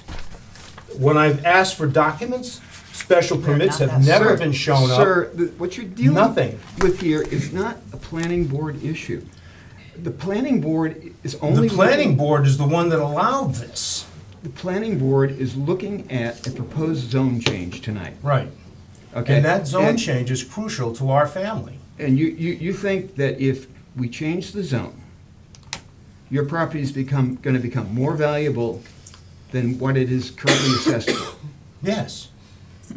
On what basis? Because I have a separate lot, you can put up a little home business there that's innocuous.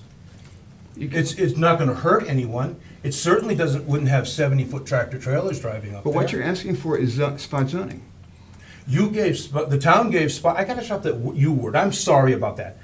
The town and its entity built a 30,000 square foot retail facility on Residence A land, 2 years after they were allowed to do that. And all we asked for was buffering. All we asked for was compliance. Sir. The town stonewalled us forever till we hired an attorney.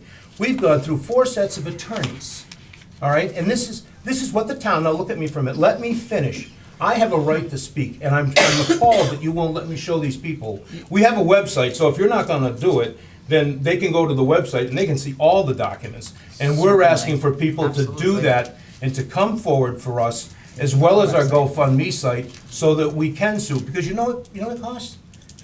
It costs $150,000 to $200,000, and I gotta find a lawyer that isn't gonna run away, because this is what has happened. And I've got Sir, this. can we get back to the issue we're dealing with tonight, which is a proposed zone change? You're asking for a zone change for your personal benefit. That's called spot zoning, which we can't do. What was spot zoning next door? You let them build that on a Residence A property. You issued retail What- permits. What are you're talking about the Grazianos? That's an agricultural business.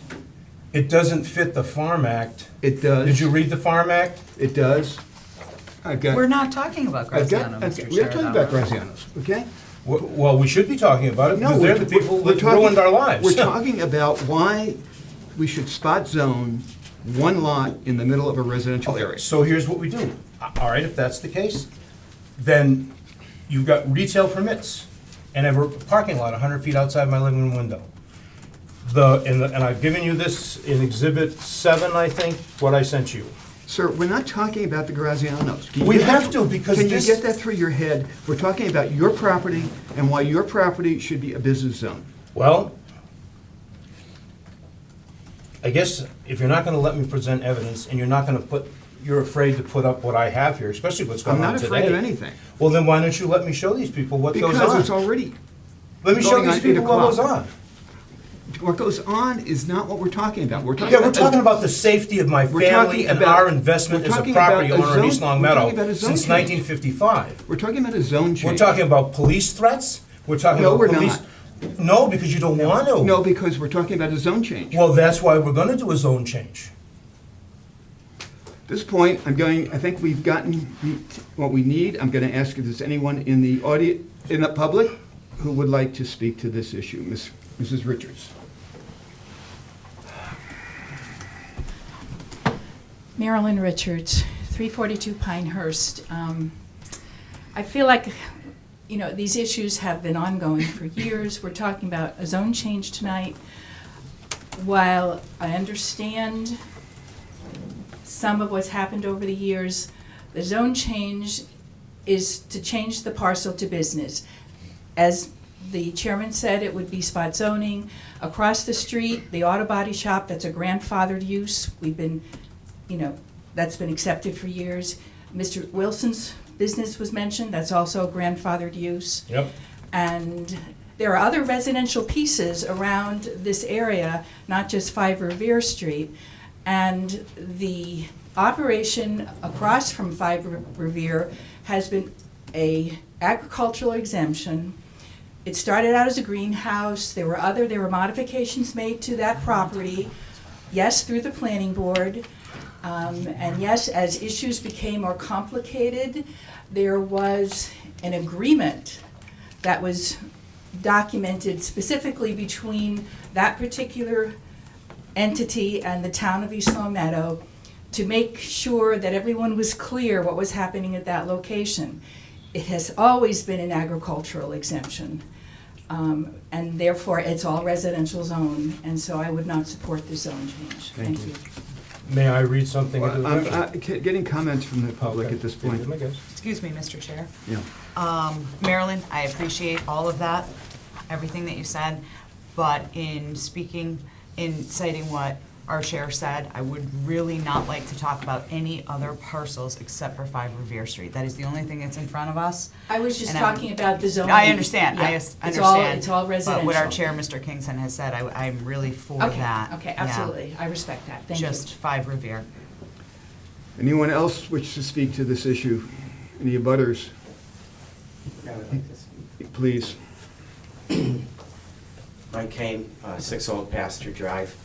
What is the zone change that the applicant is asking for? The applicant is asking to change one parcel, a half-acre parcel, on Revere Street from Residence A to business. Okay.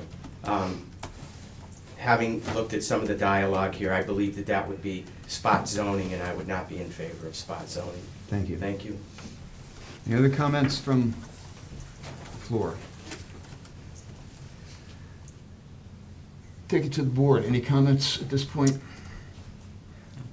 No, I mean, you supplied us with a lot of material at the last time you were here, and thank you for providing it. I read every single thing. Just Thank you wanted for you reading to it. be aware of that, so. And I did go onto your website, and I viewed everything that you had on your website. Thank you. Good. Any other comments? Yeah, I mean, I understand where you're coming from. I saw your package you gave us at the last meeting you were here. I went through it. But at the end of the day, I couldn't support it because it is spot zoning. But just from a practical standpoint, you know, I took a little bit of time and kind of thought about what you think you might be gaining if it were to be rezoned commercial. And at the end of the day, you're really not left with anything that you can use for commercial anyways. Not that it's none of my business. It's your property. You know, you can do whatever you want to do within the zone that's allowable for that. But you know, when you take away all the setbacks and everything else, you're left with a little over 11,000 square feet of usable space, and then you've got to provide parking and building.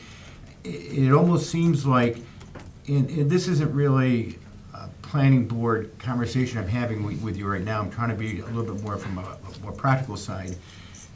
I think at the end of the day, you're not going to have anything that's going to be of benefit to you in being commercially available to someone to purchase in the future, because there just isn't enough usable land for anyone to use anyways. But be that as it may, I'm just trying to help you to kind of see it maybe from a different set of eyes. But at the end of the day, I couldn't support it because it is spot zoning, and it wouldn't be upheld. Okay, so let me ask the board this. If that's the case, then I guess my next thing is to go to your building inspector and, under the auspices of our zoning laws, put in the 25-foot required buffering from that outside retail sales yard in front of my house and the parking lot, remove the 3 parking places from the, actually, 5 parking places from the front of the business that are on town property. And then I've got a huge buffer. Then maybe I can sell my property. Because all I've been advised is the same thing. You have a single-family Residence A home abutting a commercial use. And that's the bottom line. I mean, there's no ifs, ands, or buts about it. And you won't let me show these people the evidence that I have here, the destruction that occurs and the thousands of dollars worth of damage I have to pay for what these trucks do. I had a 5-year-old son, he couldn't even use his front yard. Because these people race up and down the street, drive through our yard. Tom Wilson, I've known, I go to coffee with Tom Wilson. Got a fine business down there. I hear an air starter now and then, I could care less, okay? He's not destroying my property. None of the neighbors next to him are doing anything.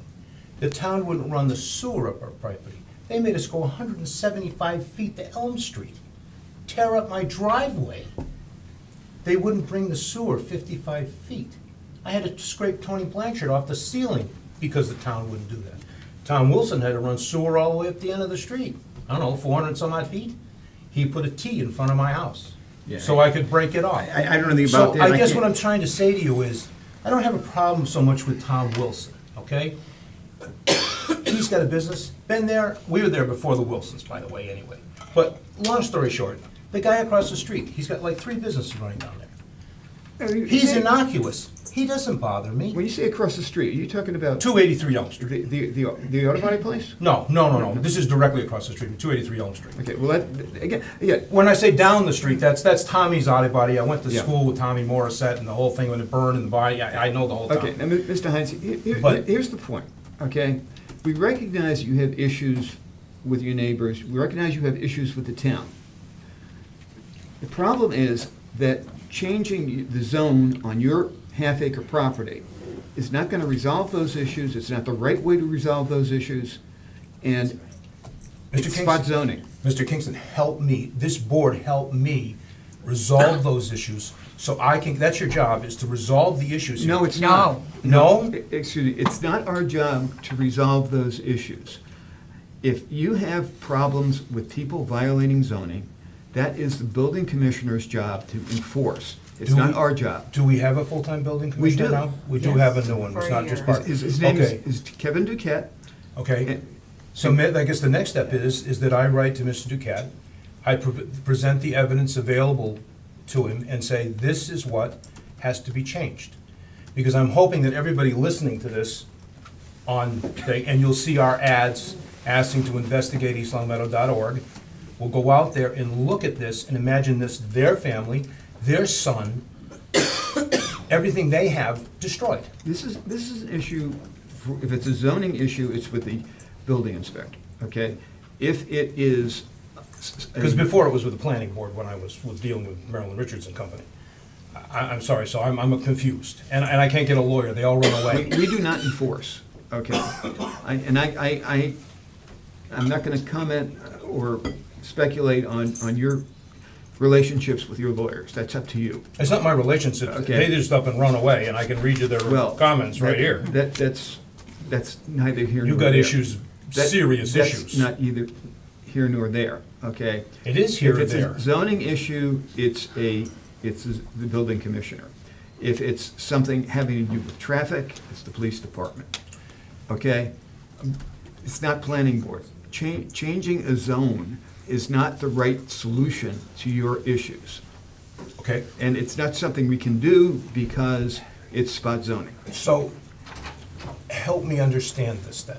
Help me understand how somebody could take and buy my property and set up something like the 283 Elm Street, where we have J&S Landscaping, we have a sprinkler business, and well, we have this Willow Barn Designs.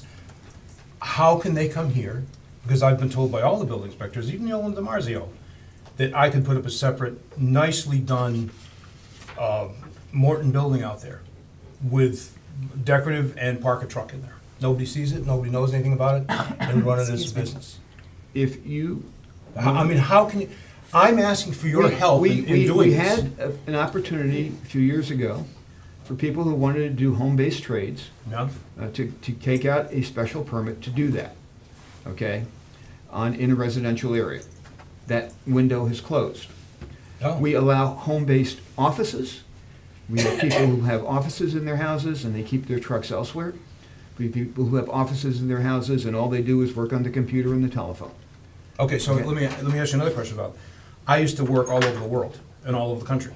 Half the time, I would wind up working from home because it was in between trips. So would I need a special permit to sit down in my den and nobody sees anything? I'm, You would instead not of need a being in special my permit. Hartford 28th floor office? You would not not, relevant. all you would need to do to get a business certificate would be to get a waiver of site plan, okay? That's I'm all. working for another company, I'm not working for myself, I'm working It for doesn't matter. Doesn't matter. Lloyd's of London Okay. or United Health You know. Group or some other company. But look, what we're dealing with tonight is your request for a zone change, okay? Let's get that out of the way. And So I guess the board we're gonna deny this, so my next Well, steps we- will be, what are my next steps before we take this to litigation? Because I'm not throwing away 20 years of my life. I want a judge and a jury to see what the town has allowed to be done to my family. That's your right. That is my right. Yes. And that is my next step. I was hoping we could make this a simple thing, but this isn't gonna happen. This is not a simple thing, changing the No, zone. no, I'll tell you, well, it is when you do it the right way, and you look at this stuff, I'll tell you. It's not, that. It's they're in sure re- is they're- here. They're in Residence A. They do not have a zone change. You don't seem to understand that. They are in Residence A. Yes. They do not have a zone change. They're in the So- same zone that you're in. Yes, but you let them build a 30,000 square foot retail thing there. They are doing agriculture. Yes, they're watering things. Everything shows up on a truck, okay? I This did- wasn't to look, be about the Grazianos. I This didn't- was to I be didn't about its write normal chapter request. 48. I didn't write section Yes, well, 8 they of don't chapter comply to 48. chapter 48 either, and my Okay. lawyers have said that. My other lawyers ran Okay, away. Let's deal with. That's the third one. Let's deal with the zone change, okay? We can sit here and talk about your troubles all night long. We have a zone change before us, So okay? I'm gonna move to close the hearing. Let's do this. Close the hearing. I guess my next step for my family is to take this to the public and let the public make a decision. That's your right. To boycott the businesses that support domestic terrorism, because this is a flavor of domestic terrorism. That's your. And that's the sir, way it's gone. that's So your- moved. That's your right. We have a motion to close the public hearing. So moved. Do I have a second? Second. All those in favor? Aye. Opposed? Public hearing is closed. I'll entertain a motion to deny the request for a zone change. So moved. Do I have a second? In my opinion, this is spot zoning and would not be allowed. Agreed.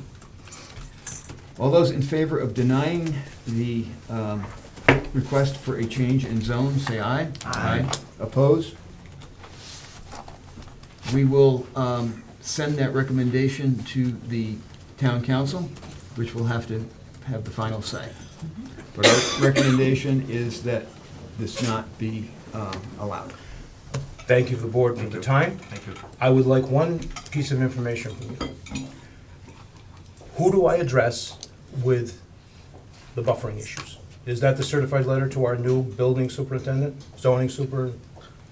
Zoning Building commissioner. Commissioner, building commissioner? Yes. So that will be my step tomorrow. Good. Okay. Hopefully, he will luck to you. come out and I can present evidence to him.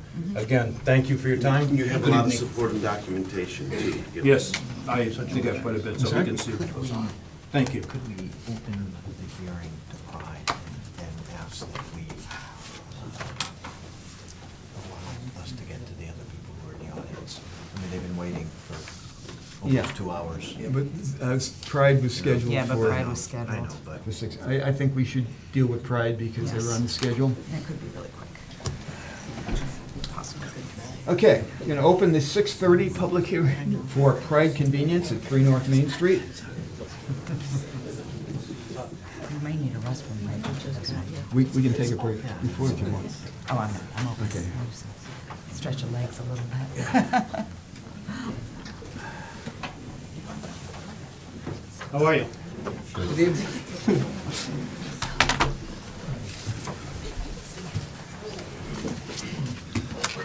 We promise to be brief. Hopefully. Thank you for waiting too, by the way.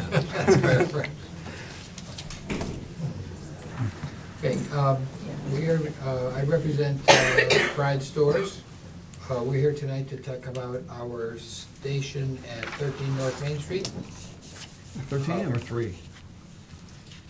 I've always known it as 13. I think it's shown as 3, Yeah, but I believe it's 13 at least. okay, All the time I've known it. okay. Excuse me, sir, It's can I have your the- name, please? I'm sorry? Can I have your name, please? Oh, Robert Bolduc, B-O-L-D-U-C. I'm the founder of Pride. Very simple, we would like to be able to use the same hours as the news station at the south end of town, on the corner of Chestnut and corner by Shaker. Shaker, thank you very much. Which is 5 in the morning to 1 in the morning. Simply for competitive purposes, so that we're same hours, that's all, very simple. We think it's, we're, for parity, very simple argument. Nothing else to say, it's very obvious. Otherwise, some of our customers can go there, and we don't think that's, and we think that's anti-competitive. And I don't really have much else to say than that. There's no other arguments.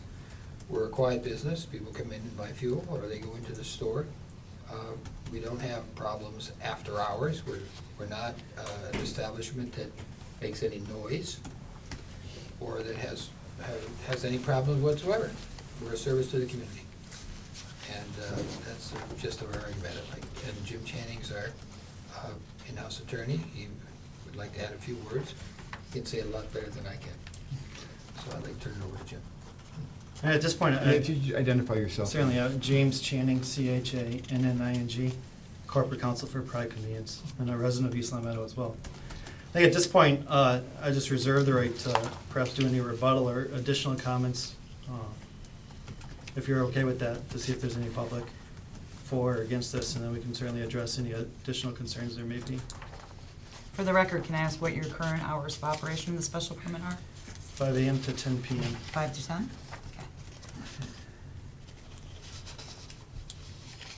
We do have comments from the town boards. You want to read the? Sure. The planning board, want me to read the public notice as well? No, We've already been there, okay. It's like Kevin Duquette, the building inspector, in his comments. Okay, good. Hi, Larry. No issues here with the building department. I may suggest they end of posting the hours. Let me read this again. No issues here with the building department. I may suggest they end of posting the hours on the entry doors for the general public's knowledge. And I did receive some concerns about the parking lot striping that has severely faded over the years, and the no parking lines in front of the building are not visible at both locations. These designated areas would provide access in case of emergencies. Regards, Kevin Duquette. There's one below that, I think.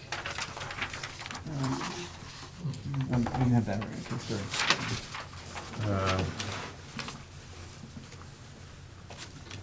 sorry. From Bruce Fenney, Superintendent of Public Works. Larry, no issues on my end, thanks, Bruce. This one is from Amy Petrowski, Department of Public Health, Town of East Long Meadow. Pride has a few outstanding health code violations, but nothing that should impact this decision. They have agreed to address them in the spring. This one is from the police chief, no issues. Hours of operation should be uniform to all businesses unless special circumstances exist. The next one is from Paul Morissette, police fire chief. I ditto what Kevin said about the line striping. I believe the original approved plans had a fire lane in front. The striping is not existent, which encourages parking right in front. Not sure if the original plans are available to fall back on. This is from the police department. No issues with Cedicor on Pride. All convenience stores should be allowed to operate up to the maximum hours given to any one store. Okay. That's it. That's it. Any comments from the public at this point? Quick question, Marilyn Richards, 342 Pinehurst. The hours of operation that you're considering, is that for the entire site where the gas station and the structures behind the gas station are located? It's the gas station and the convenience store associated with the gas station. Okay, so that would be the Romitos, No. the No. Ribis, no? No. Okay, all right, that's what I was questioning. Yeah. So it's strictly the gas station? Right, that's Okay. what we're talking, and the convenience store that's on the gas station property. Got it. And we all know that the other areas are vacant. Is there any other proposal before the town with respect to the use at that location? Not at this time. Okay, thank you very much. Hi, Dawn Starks, 28 Elm Street. I know we had a decision from the planning board a few months ago regarding the other location, North Main Street, when Pride and Mr. Bolduc were asking for 24 hours. And could you refresh my memory what that ruling was, and has that been abided by? I don't know whether that's still under we litigating that with you, or? It is. I don't think it would be comment for me. I don't think there should be any appropriate to comment comments. further than it is Okay, active litigation. it's under litigation right now. Okay, my next question would be, is there a past precedent for the planning board to withhold expanding hours if there is litigation regarding another site or until it is sorted out, so that there is good corporate citizenship across the board? That's, Yeah, I quite frankly, they're two separate locations and two separate issues. I think it would be inappropriate to let one influence the other. Again, we're trying to deal with each site specifically, and, okay? Okay. Thank you. Mr. Page.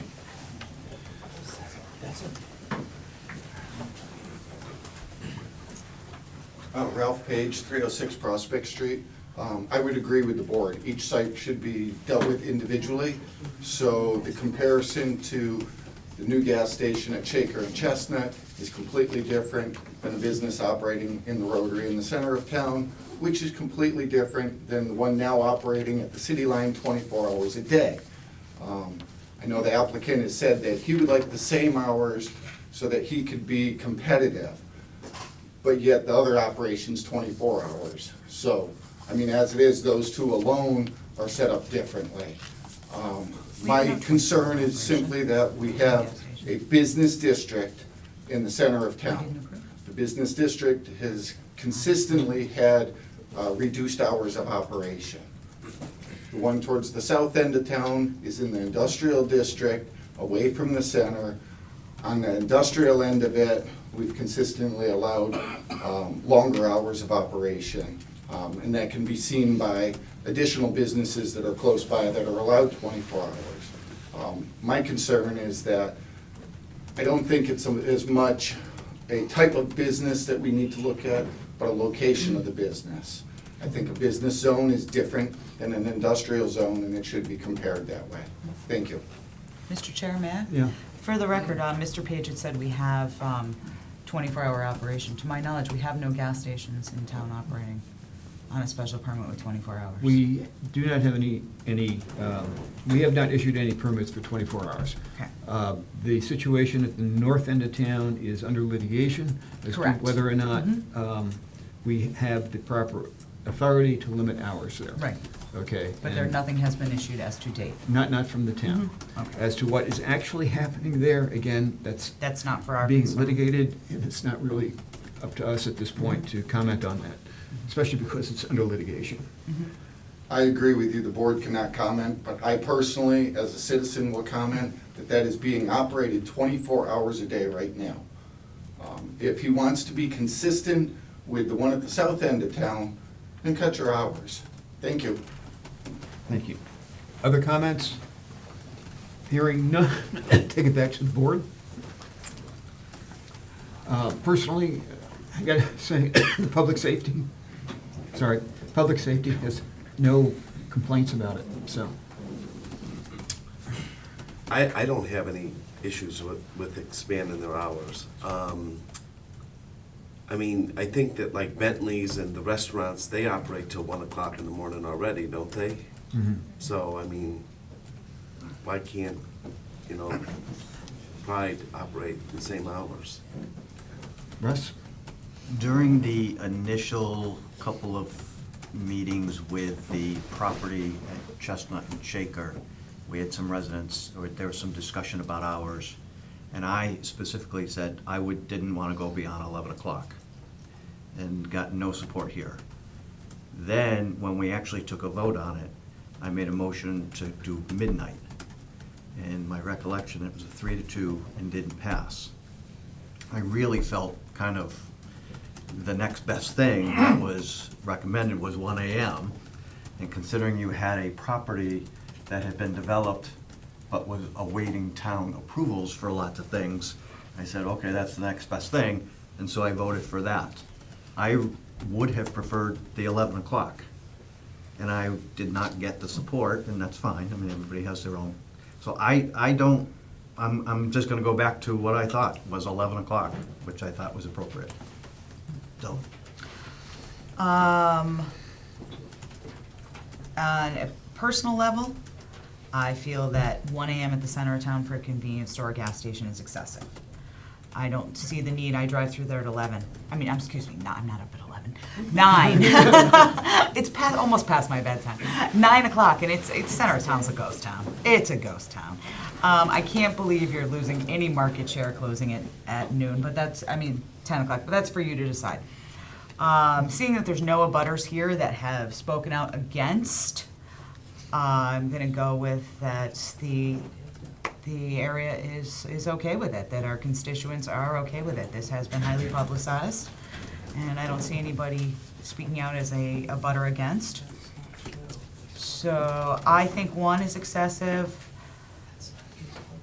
I would like to keep it, I can't even say, we don't even have a uniformity. I'm conflicted right now on 1 o'clock, but I'm not opposed to extension, being that people are not speaking out. I'm good with 11. Extending it from 10 to 11, correct? I think that would be a nice, But I would also like to just, maybe if I could, so the last time that we had a hearing, I know really it was my fault, we kind of jumbled together some of the hearings about 13 and then the other property. And there were residents who were discussing issues about when the dump trucks, or when the dumpsters were picked up. Some of the lighting was another issue. And I'm kind of wondering, we have the ability with special permits, and I'm amending a special permit, to ask the petitioners to do something related to the citizens' complaints. So I do know that Pride, or an entity of Pride, does own what people have referred to as the Ramito property. Correct. And to the rear of that property on Elm are, because I walked this the other day, 5 or 6 very large arborvitaes that I believe abut one of the residential properties. And so how would you feel about making landscaping, doing additional landscaping to mitigate the noise, landscaping to mitigate the, I guess, the lighting pollution that people might believe that there is? How would you feel about limiting the hours that the dumpster would be there so that for the residents, it's not coming at 11 o'clock at night, but might be coming during the day, and we'll put that into the special permit? I mean, those type of things, I think, would be helpful to the residents and maybe make it more palatable. but to your point about saying 11 o'clock, making sure the dumpsters aren't coming at 11 o'clock. We as a town shouldn't have to have somebody trying to enforce that at 11 o'clock. I'll be happy to answer the thing. The lights, there are 3 lights along the rear property line of the Ramito's property. Okay. Clearly, they were put in long before we came along, and I agree with you. One of them is buried within the tree, you can't even see it, it's down on the rocky side. The one in the middle is out, and we've intentionally left it out. The one on the corner, I'd be happy to remove, or at least just. But that's not even on the docket, the Ramito's No, property. but in terms of being a good neighbor, we'd be more than happy to, because frankly, it's too big and too tall anyway, and never should have been put there years ago. Be happy to disconnect that.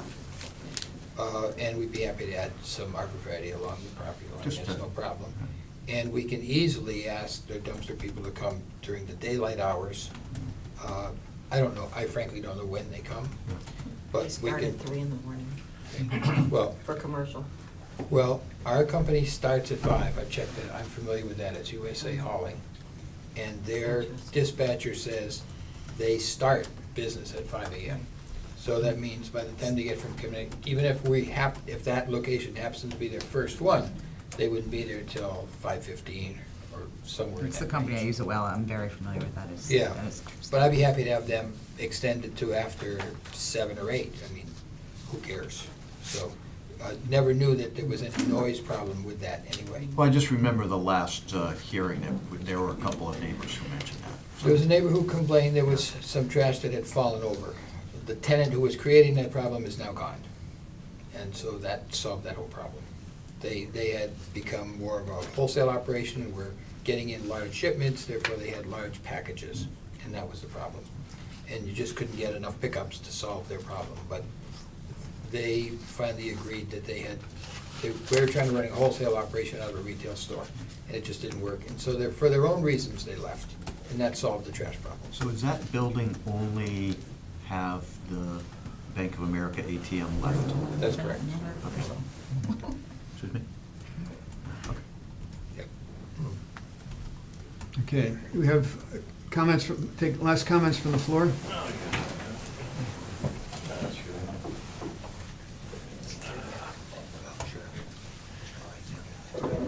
Yes, my name is Andrew Wilson. I live at 2224 Elm Street, your next door neighbor.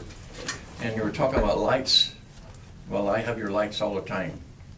I agreed to disconnect the only remaining one. I have your lights. I also have snow that's never removed, and the junior high school kids have to go out in the street, because I shovel mine, which was never done. I have pieces of limbs that fell off your trees, and it's been there, and it's probably still there. Track record is not good for that, I tell you. And another thing, could I ask you, how does this benefit? You're opening your station, say 24 hours. How does that benefit the town of East Long Meadow? I mean, we're residents. We moved in for a reason, to have a home, to raise our kids. We didn't move in here to have a gas station on our corner. I know I'm in a bad position, and I'm residential. But how does that benefit the town of East Long Meadow? Any idiot that don't fill out this gas... Please address me rather than Mr. Bolduc. Sorry about that. Anybody that's not smart enough to fill up their tank if they need gas, let them wait. I mean, 24 hours. Who needs it? Only reason is we want a resident that we can live in and raise our kids in and watch our junior high school kids get to school safely. That's our reason. What is yours? I think it might be financial. That has no bearing on us. We own our town. And we don't need a reason. We need a reason for how it would benefit. Could you answer that? How would it benefit us? Please address me and I'll redirect your question. Okay? All right, sorry about that. It's just... I understand, but to do this properly, not degenerate into it. So how would that benefit East Long Meadow? And everybody here is part of East Long Meadow. Okay. I mean, you won't need gas?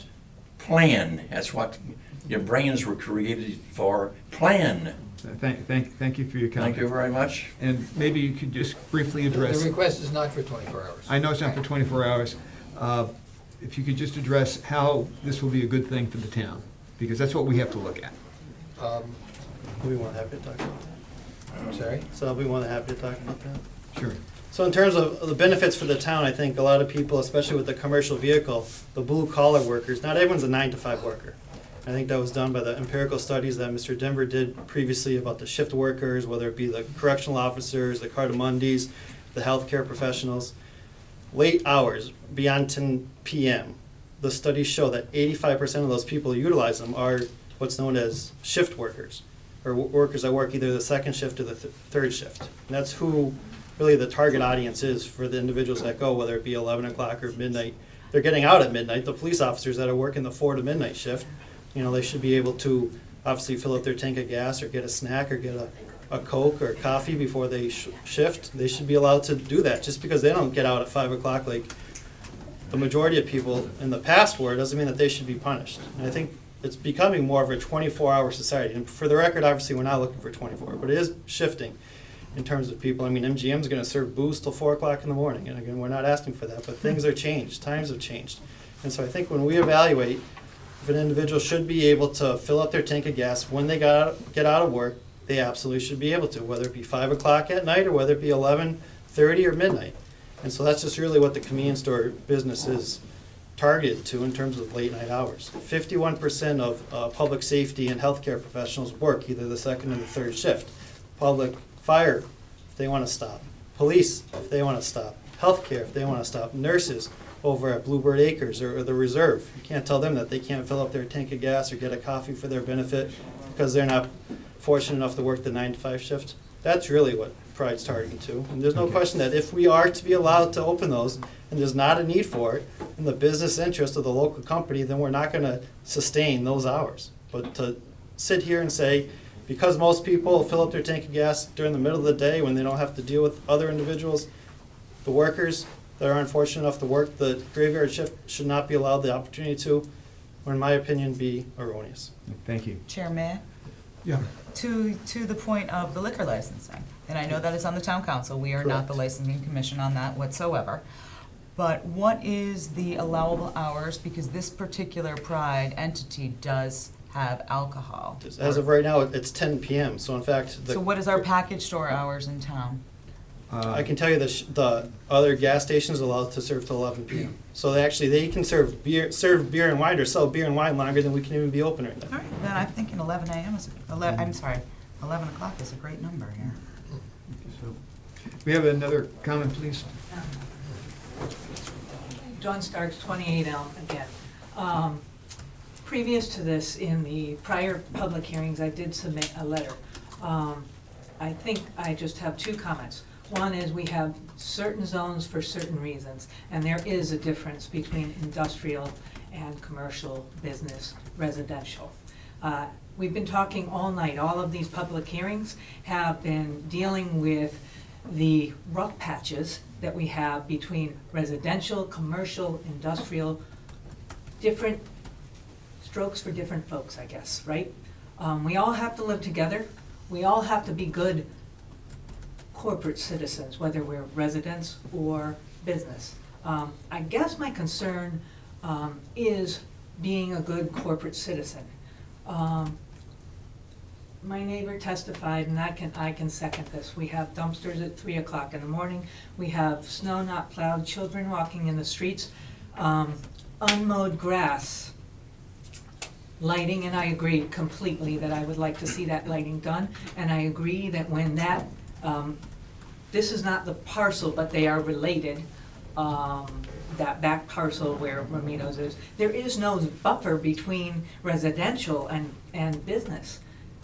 This drives a lot of anxiety and concern amongst our neighborhood. We feel as if we're seeing it slip away. We've seen increase in traffic in our town. We're under siege. That's how we feel. So we feel comforted knowing there are different zones with different rules, and all we're asking for is a fair shake. Be able to sleep through a night without hearing the clang of the dumpster at 3 o'clock in the morning. To the comment on that we do have another restaurant behind us that has hours till 1 a.m. I can tell you from firsthand experience, when they came in, we went over, we had a conversation. We need you to be a good corporate citizen. We had no problem voicing our concerns when we were hearing noises and they were loud. And they complied, and it's lovely. So it's nice to have businesses listen to the citizens. We'd like to be listened, and we're relying upon you to protect us. Thank you. Thank you. And I will comment that we do have an ordinance related to snow removal, and that if snow is not removed, the police can come out and cite. So, and I know they do that if they get a complaint, because I actually complained to them about the fact that the town was not clearing sidewalks in front of town property. And they spoke to the DPW and got it done. So I'm sure Mr. Bolduc is aware of this, and I'm sure he doesn't want to get any citations for not snow removal. So hopefully that will be looked at in the future, or if not, somebody will complain at the appropriate time, like maybe Thursday morning this week, depending on what we get overnight. Okay, any other comments from the board? I do, just so, I'm a frequent driver through the Rotary, and knock on wood, not had an accident yet. But when the new station came in and they had lower prices, and Pride responded with lower prices, there were lines to get into the into your facility. And we're kind of, how best to put it? Cumbersome to get around as you're traversing. So have you looked at a different traffic pattern in and out for that, for your property there? And what results have you kind of seen? Or traffic studies, or? We're aware of the traffic issue, that the two driveways are too close to the rotary itself. Yeah, okay. And someday we would like to make a recommendation to change that. Okay. Clearly, we don't like it any more than you do. Again, that whole site was designed before us. Right. Everything was. Yeah. Okay. But this is, I would remind people that the issues that they're talking about now are not even on the site that we're talking about. They're on the former Romito site. And I'd also like to comment that everyone keeps referring to a dumpster at 3, when that's not when it happens. And that's unfair and exaggerating to, I think, to keep bringing that up. It's just not the fact. In terms of being a better corporate citizen, you won't find a better corporate citizen than Pride in any town, whether it's, any town in western Massachusetts. And so I think it's unfair to keep characterizing us as not a good corporate citizen. The lights are not ours. I've offered, there's only one that's remaining that might be a problem, and I've offered to disconnect that. And the complaints about the little bit of snow plowing is one, it was two winters ago, and we since corrected that. It was when we first took over, we weren't aware that that was a little bit of sidewalk. It's a 10-foot piece of sidewalk that needed to be plowed. And what we're talking about plowing was what the city had dumped there, because it turns out that that happens to be right close to the street, and the city puts all the snow there, and yet we cleaned it. And for that couple of issues 2 years ago, I think it's unfair to keep bringing it up, just like it is the dumpster, which is not when it's picked up. Thank you. But those are all different pieces of property anyway. And I would suggest that the 1 o'clock that is there, that Bentley's has, we're a quieter business than they are. And people come and go from our business, they don't make any noise. There's the Romito's property in between to buffer us, and to keep saying that we're damaging the neighborhood or something, I think is totally unfair.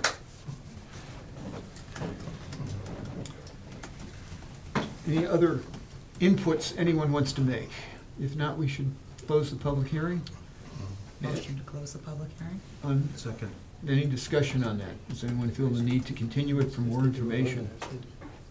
Well, I would like to just maybe continue it, just simply so Pride might be able to show us what they have in mind for the arborvitae's landscaping.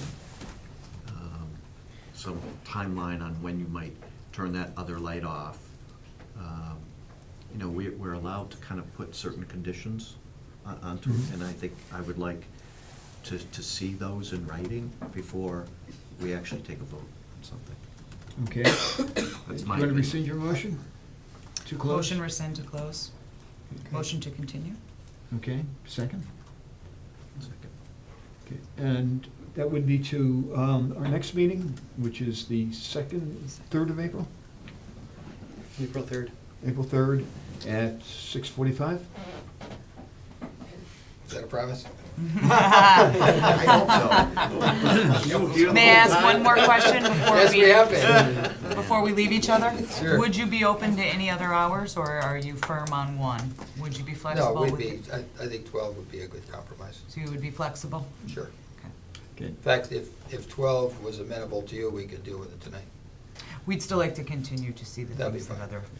All in favor of continuing, say aye. Aye. Okay, thank you. Thank you all. Thank you. I'm going to suggest we take a 5-minute recess at this point, and just for physical reasons, and we will reconvene at 8:30. I can see the block. Yes.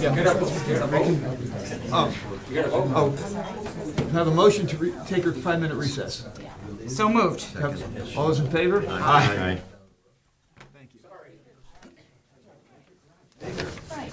Okay, let's start with Mr. Vasili at 20 Somerset Street. Do I have anything to read in?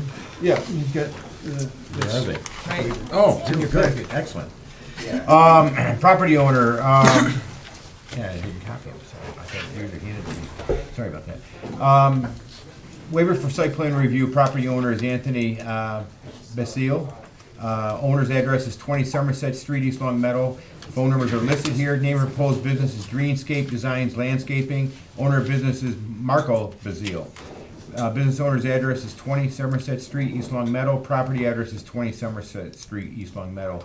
Property district is residential B. Proposed hours of operation are 8 a.m. to 8 p.m. Number of employees, including the owner, is 2. Date of last parking plan is not applicable. Summary of business operation is landscaping service, mowing, trimming, mulching, spring, fall cleanup. Number of commercial vehicles is 3. The application's been signed and dated February 7th, 2018. okay, so Mr. Basile, you want to have a home office, basically? Okay, on your application, your original application, you indicated 3 commercial vehicles. Those will not be at the house? No, I have a off-site storage in Springfield that I store all my equipment at. Okay, very good. That's the only reason we called you in, because when you say 3 commercial vehicles, and it's on the application, and we approve it, we want to make sure we're not approving 3 vehicles at the house, okay? Your discussion earlier today, but basically, a home office is allowed, but actually operating a landscaping business, everything out of the house is not in residential area. Yeah, no, I store all my stuff in Springfield out for Arbortech over there. Yeah. Should we change that application? No, I think we'll just take a motion to approve the waiver of site plan with the condition that there be no commercial vehicles at the house. So moved. Second. Discussion? All those in favor? Aye. Aye. Okay, you got that, Tracy? So what's You're the next good. step for me? I have to You- go see the town hall again, or? Yeah, Tracy will prepare the decision within the next couple days, okay? And I'll come in and sign it, and then you can pick that up and get your business certificate to Okay. go forward. Cool. Okay? Thank you. Thank you, thank you for coming in. Thank you. Thank you for your patience. Yes. Next one, we have Meadows Health Okay, I've Center, got it right here. 40 Crane Avenue.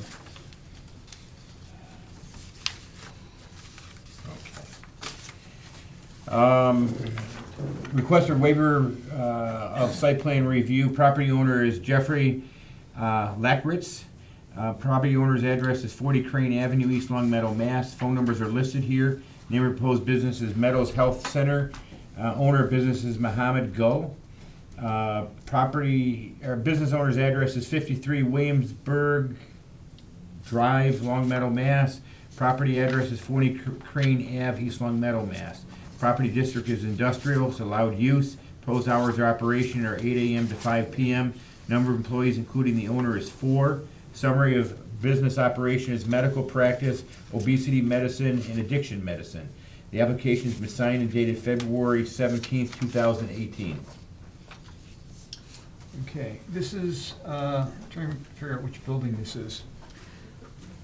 40 Crane Wait, wait. Avenue. Which building, is this the office, what used to be an office of the? Exactly, of Dr. the- Brett, Yeah, Mhm. yeah. okay. It's the same building. Okay. I'll move to accept. Second? To approve. Sorry. And this is an allowed use and allowed zone, so all those in favor? Aye. Aye. Okay. Thank you. Yeah, thank you for your patience. Request for waiver of site plan review. Property owner is CDB Realty LLC.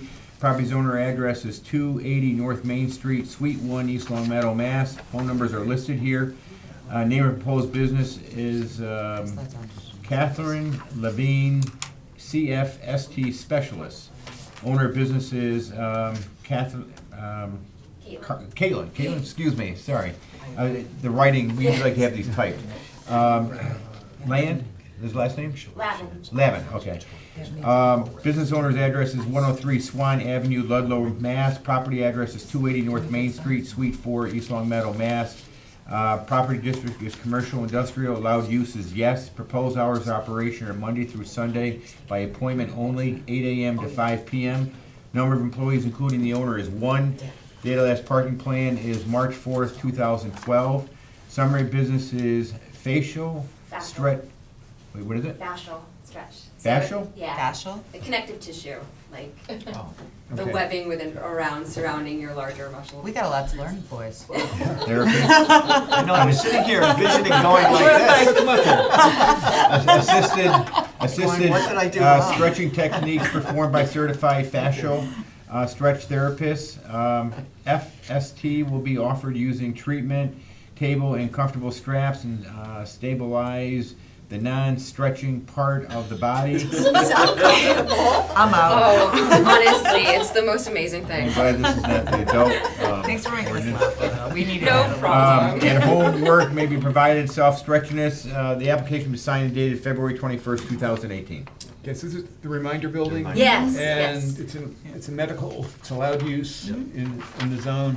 A motion to approve? So moved. Second. All those in favor? Aye. You're good to go. Come Thank see you. me and get stretched out. Fascial.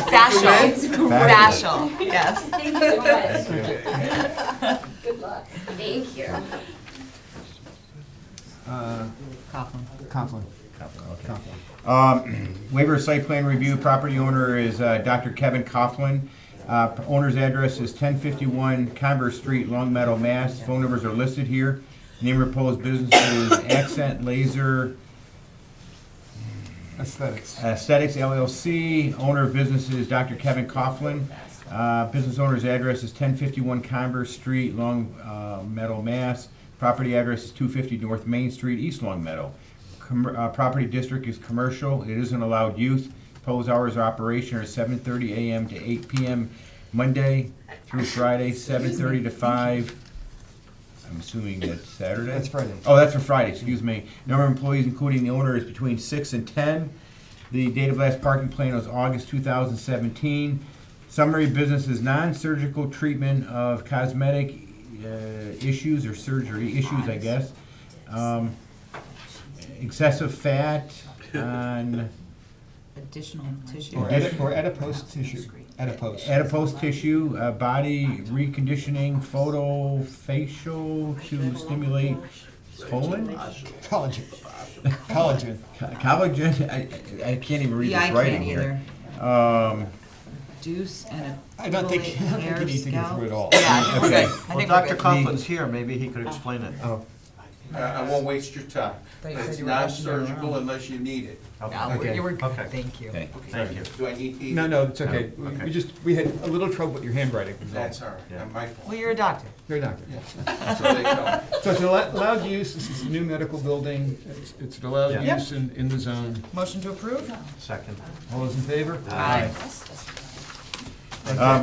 Waiver of site plan review, property owner is Paul and Susan Cunningham. The owner's address is 40 Villanova Street, East Long Meadow, Mass. Phone numbers are listed here. Name of proposed business is S&P Appraisals.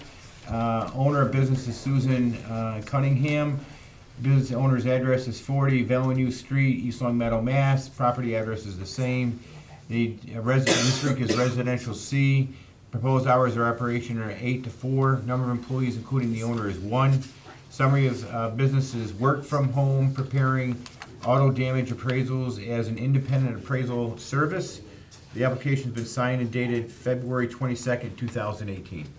This is a home office in Residence C. Loud use. Motion to approve? Second. All those in favor? Waiver of site plan review, property owner is Robert Johnson. Owner's address is 2 Peachtree Road, East Long Meadow, Mass. Phone numbers are listed here. Name of proposed business is Johnson Boys Landscaping. Owner of business is Robert Johnson. Business owner's address is 2 Peachtree Road, East Long Meadow, Mass. Property address is 2 Peachtree Road, East Long Meadow, Mass. Property district is blank on this application, but it is checked off as an allowed use. Property district is Residence A. Residence Yes, A. Proposed hours of operation are Monday through Saturday from dawn to dusk. Number of employees, including the owner, is 1. Summary of businesses: mow lawns, make property appealing, fall and spring cleanups, trash and junk removal. During winter, we'll do the same, we'll do snow removal. The application has been signed and dated February 22nd, 2018. And 0 commercial vehicles. Is Mr. Johnson here? No. Okay, well, I would accept the motion to approve this with the condition that there be no commercial vehicles on the site. So moved. Have a second? Second. All those in favor? Aye. Waiver of site plan review, property owner is Eric Lucas. Owner's address is 121 Mountain View Road, East Long Meadow, Mass. Phone numbers are listed here. Name of proposed business is New England Termite and Structural Repair. Owner of business is Eric Lucas. Business owner's address is the same, but property address is the same. Property district is residential A. It's an allowed use. Proposed hours of operation are Monday through Friday, 9 to 4. Number of employees, including the owner, is 1. Data last parking plan is non-applicable. Summary business operation is termite and wood destroying insects and application on homes for sale, wood destroying insect damage repairs. Number of commercial vehicles is 2. Amount of product storage is approximately 50 gallons. And the application was signed and dated March 6, 2018. Is Mr. Lucas here?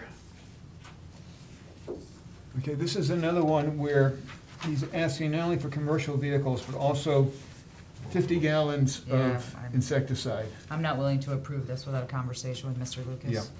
I would suggest, Tracy, that you contact Mr. Lucas and ask him to come to our next meeting. We'll table this one. Next is request for waiver of site plan review. Property owner is East Meadow Center Village LLP. Owner's address is 40 Island Pond Road, Springfield, Mass. Phone numbers are listed here. Name of proposed business is Periodic Tables, Inc., DBA Elements Massage, East Long Meadow. Owner of business is Ron Levine. Business owner's address is 86 Myrtle Street, Unit 2, Somerville, Mass. Property address is 80 Center Square, East Long Meadow, Mass. Property district is business district. It's allowed use. Proposed hours of operation are 9 to 9, Monday through Saturday, 10 to 7 on Sunday. Number of employees, including the owner, is 30. Data last parking plan is December 19th, 2017.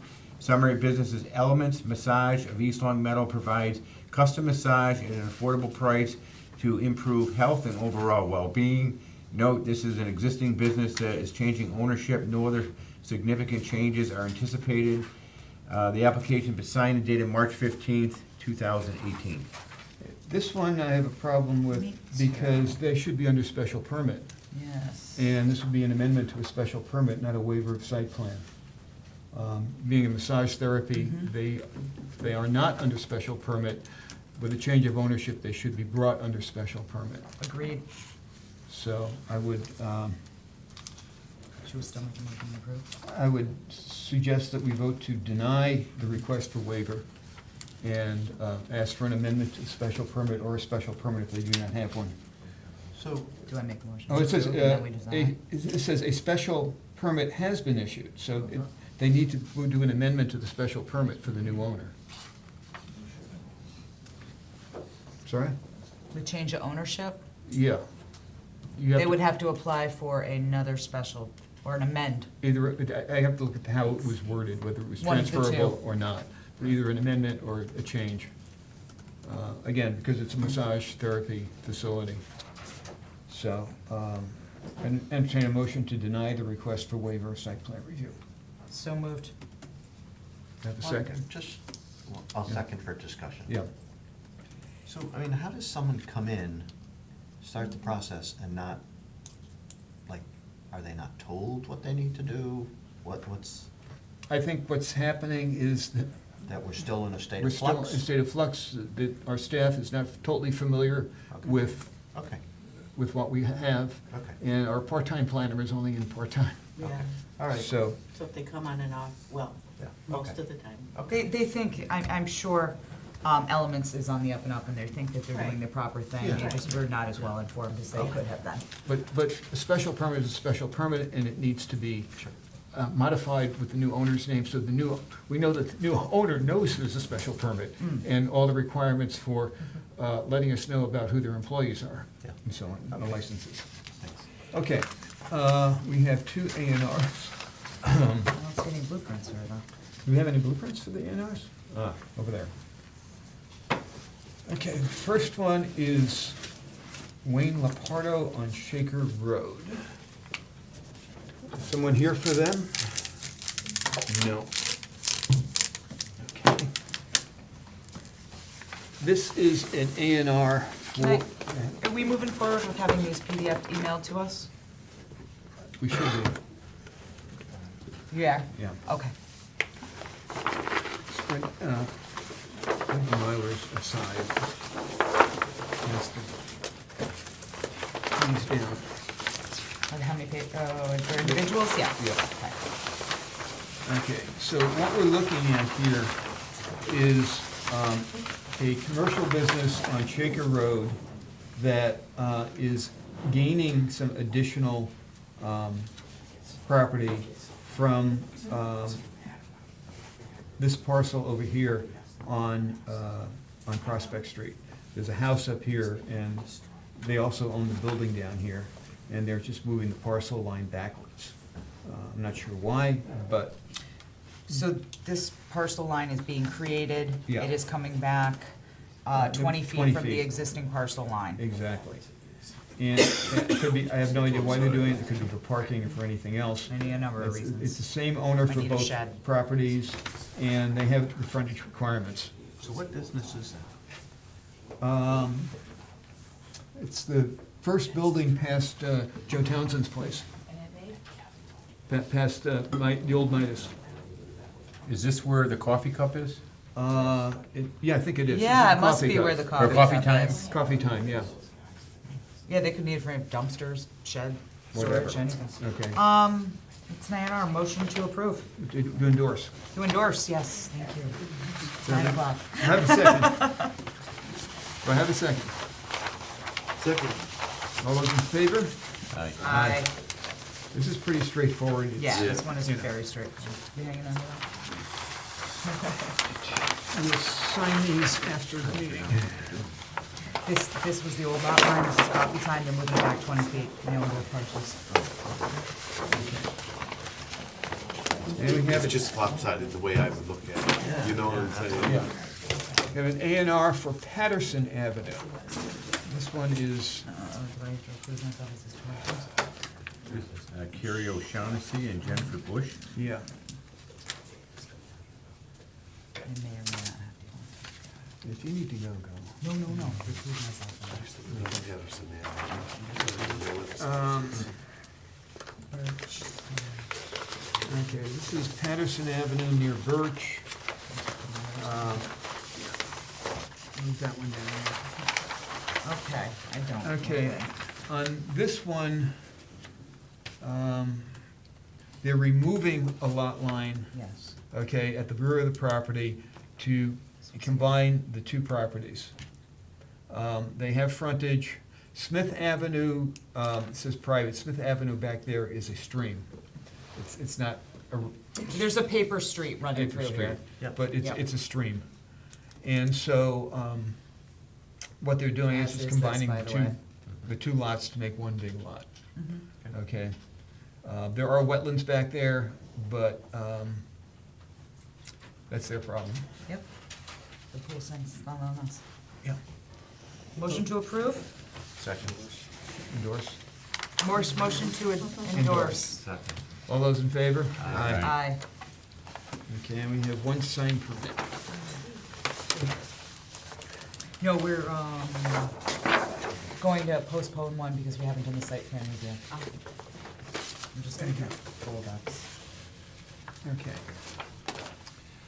Okay, East Long Meadow sign permit application dated March 8th, 2018. Business name and address is, what is it, HIIT Harder No, Fitness? no, we're not doing that one, we're doing the other Bulldog. one. Bulldog. Okay. Okay. Town of East Long Meadow sign permit application dated February 26, 2018.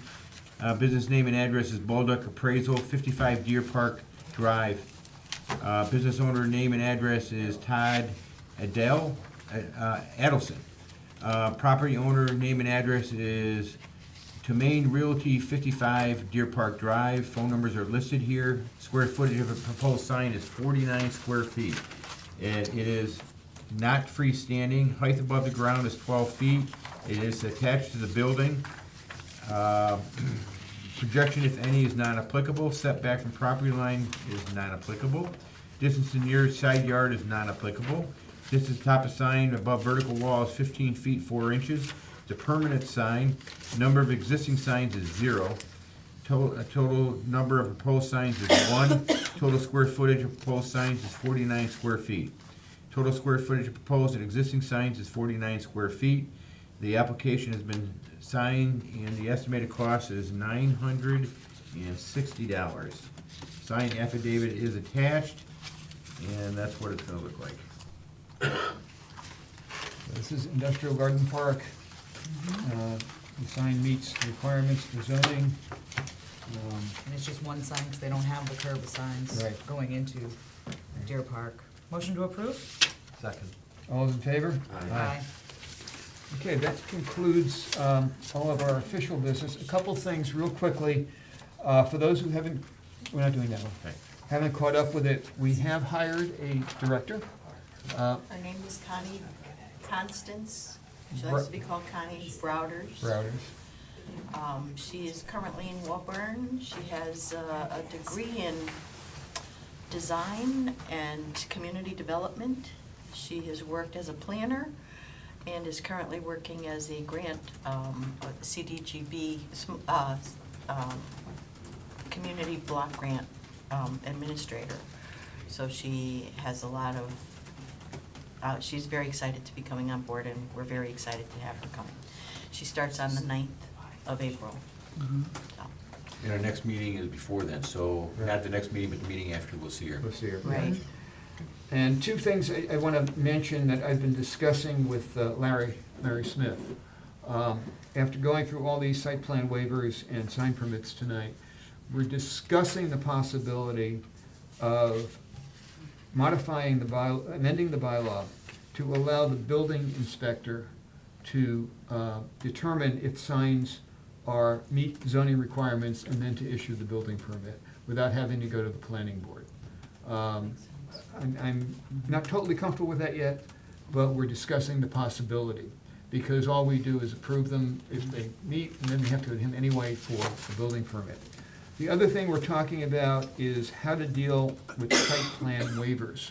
This one I'm a little bit less comfortable with. Larry has suggested that we revise the bylaw such that if, for instance, a business is moving into an existing retail space and there's still retail, that they would not need to apply for a waiver of site plan. It would be loosen our requirements for site plan review. Right now, any new business has to go through site plan review or get a waiver. We would loosen that and only require it for either a new building or a change in use. I'm not very comfortable with that yet, but both of those things, I think, are things that will defer until our new planner is on board and we can get her opinion on it, because she's the one who's gonna have to live with it. could it be something where it would be administratively reviewed and you get a report or something? rather Yeah, than that's a having, possibility. My only concern is that the advantage of doing the site plan waivers is that we get to flag anything that we think is, needs further looks at, like two of them tonight, okay? And I'm afraid that if it becomes totally administrative, we're gonna miss something. Your check I'm and balance thinking of a system is marriage lost. of administrative and then coming to you and Yeah. having, you know, the Yeah. planner. I mean, most of the stuff we do is rubber stamp, but maybe 10% of it is not. And it's the not part that I'm concerned about. But we're supposed to be representing the flavor of the town. Yeah. And not, I'm not saying the planner wouldn't, but, you know, we're all residents and business owners, and we might want to look at it a little differently. That's all. I agree with the signs being that he is the enforcer, so he can issue and enforce. However, I'm tending towards you, George, with the waiver of site plan, just for the check, to maintain the system of checks and balances we have in place. True. And it also gives new businesses a little exposure on LCAT, that they're opening a business. So it's a plus in some senses. Agreed. Motion to adjourn. Can I So also, moved. I'm sorry. can I just, You also can't. just, no, it's really easy. Larry has agreed to stay on to assist the new planner for a little bit. I haven't nailed him to a date. I'm hoping through the end of April. So that's 3 weeks. Oh, nice. Of Very Monday, good. Wednesday that he'll be there to That's- just sort of fill in this gap of That's this is really what was good. done Yeah. before. Because we were without somebody, we have the luxury of having the ability to pay It was somebody. very nice of him. Yeah. Good, good. Yeah. He's very happy to go. I'm sure. How, you had to twist a lot. Okay. Motion back on the floor? Motion to Second. adjourn? Second. All's in favor? Aye. Aye. Okay, also, before you The red leave, light's I need on. your signature.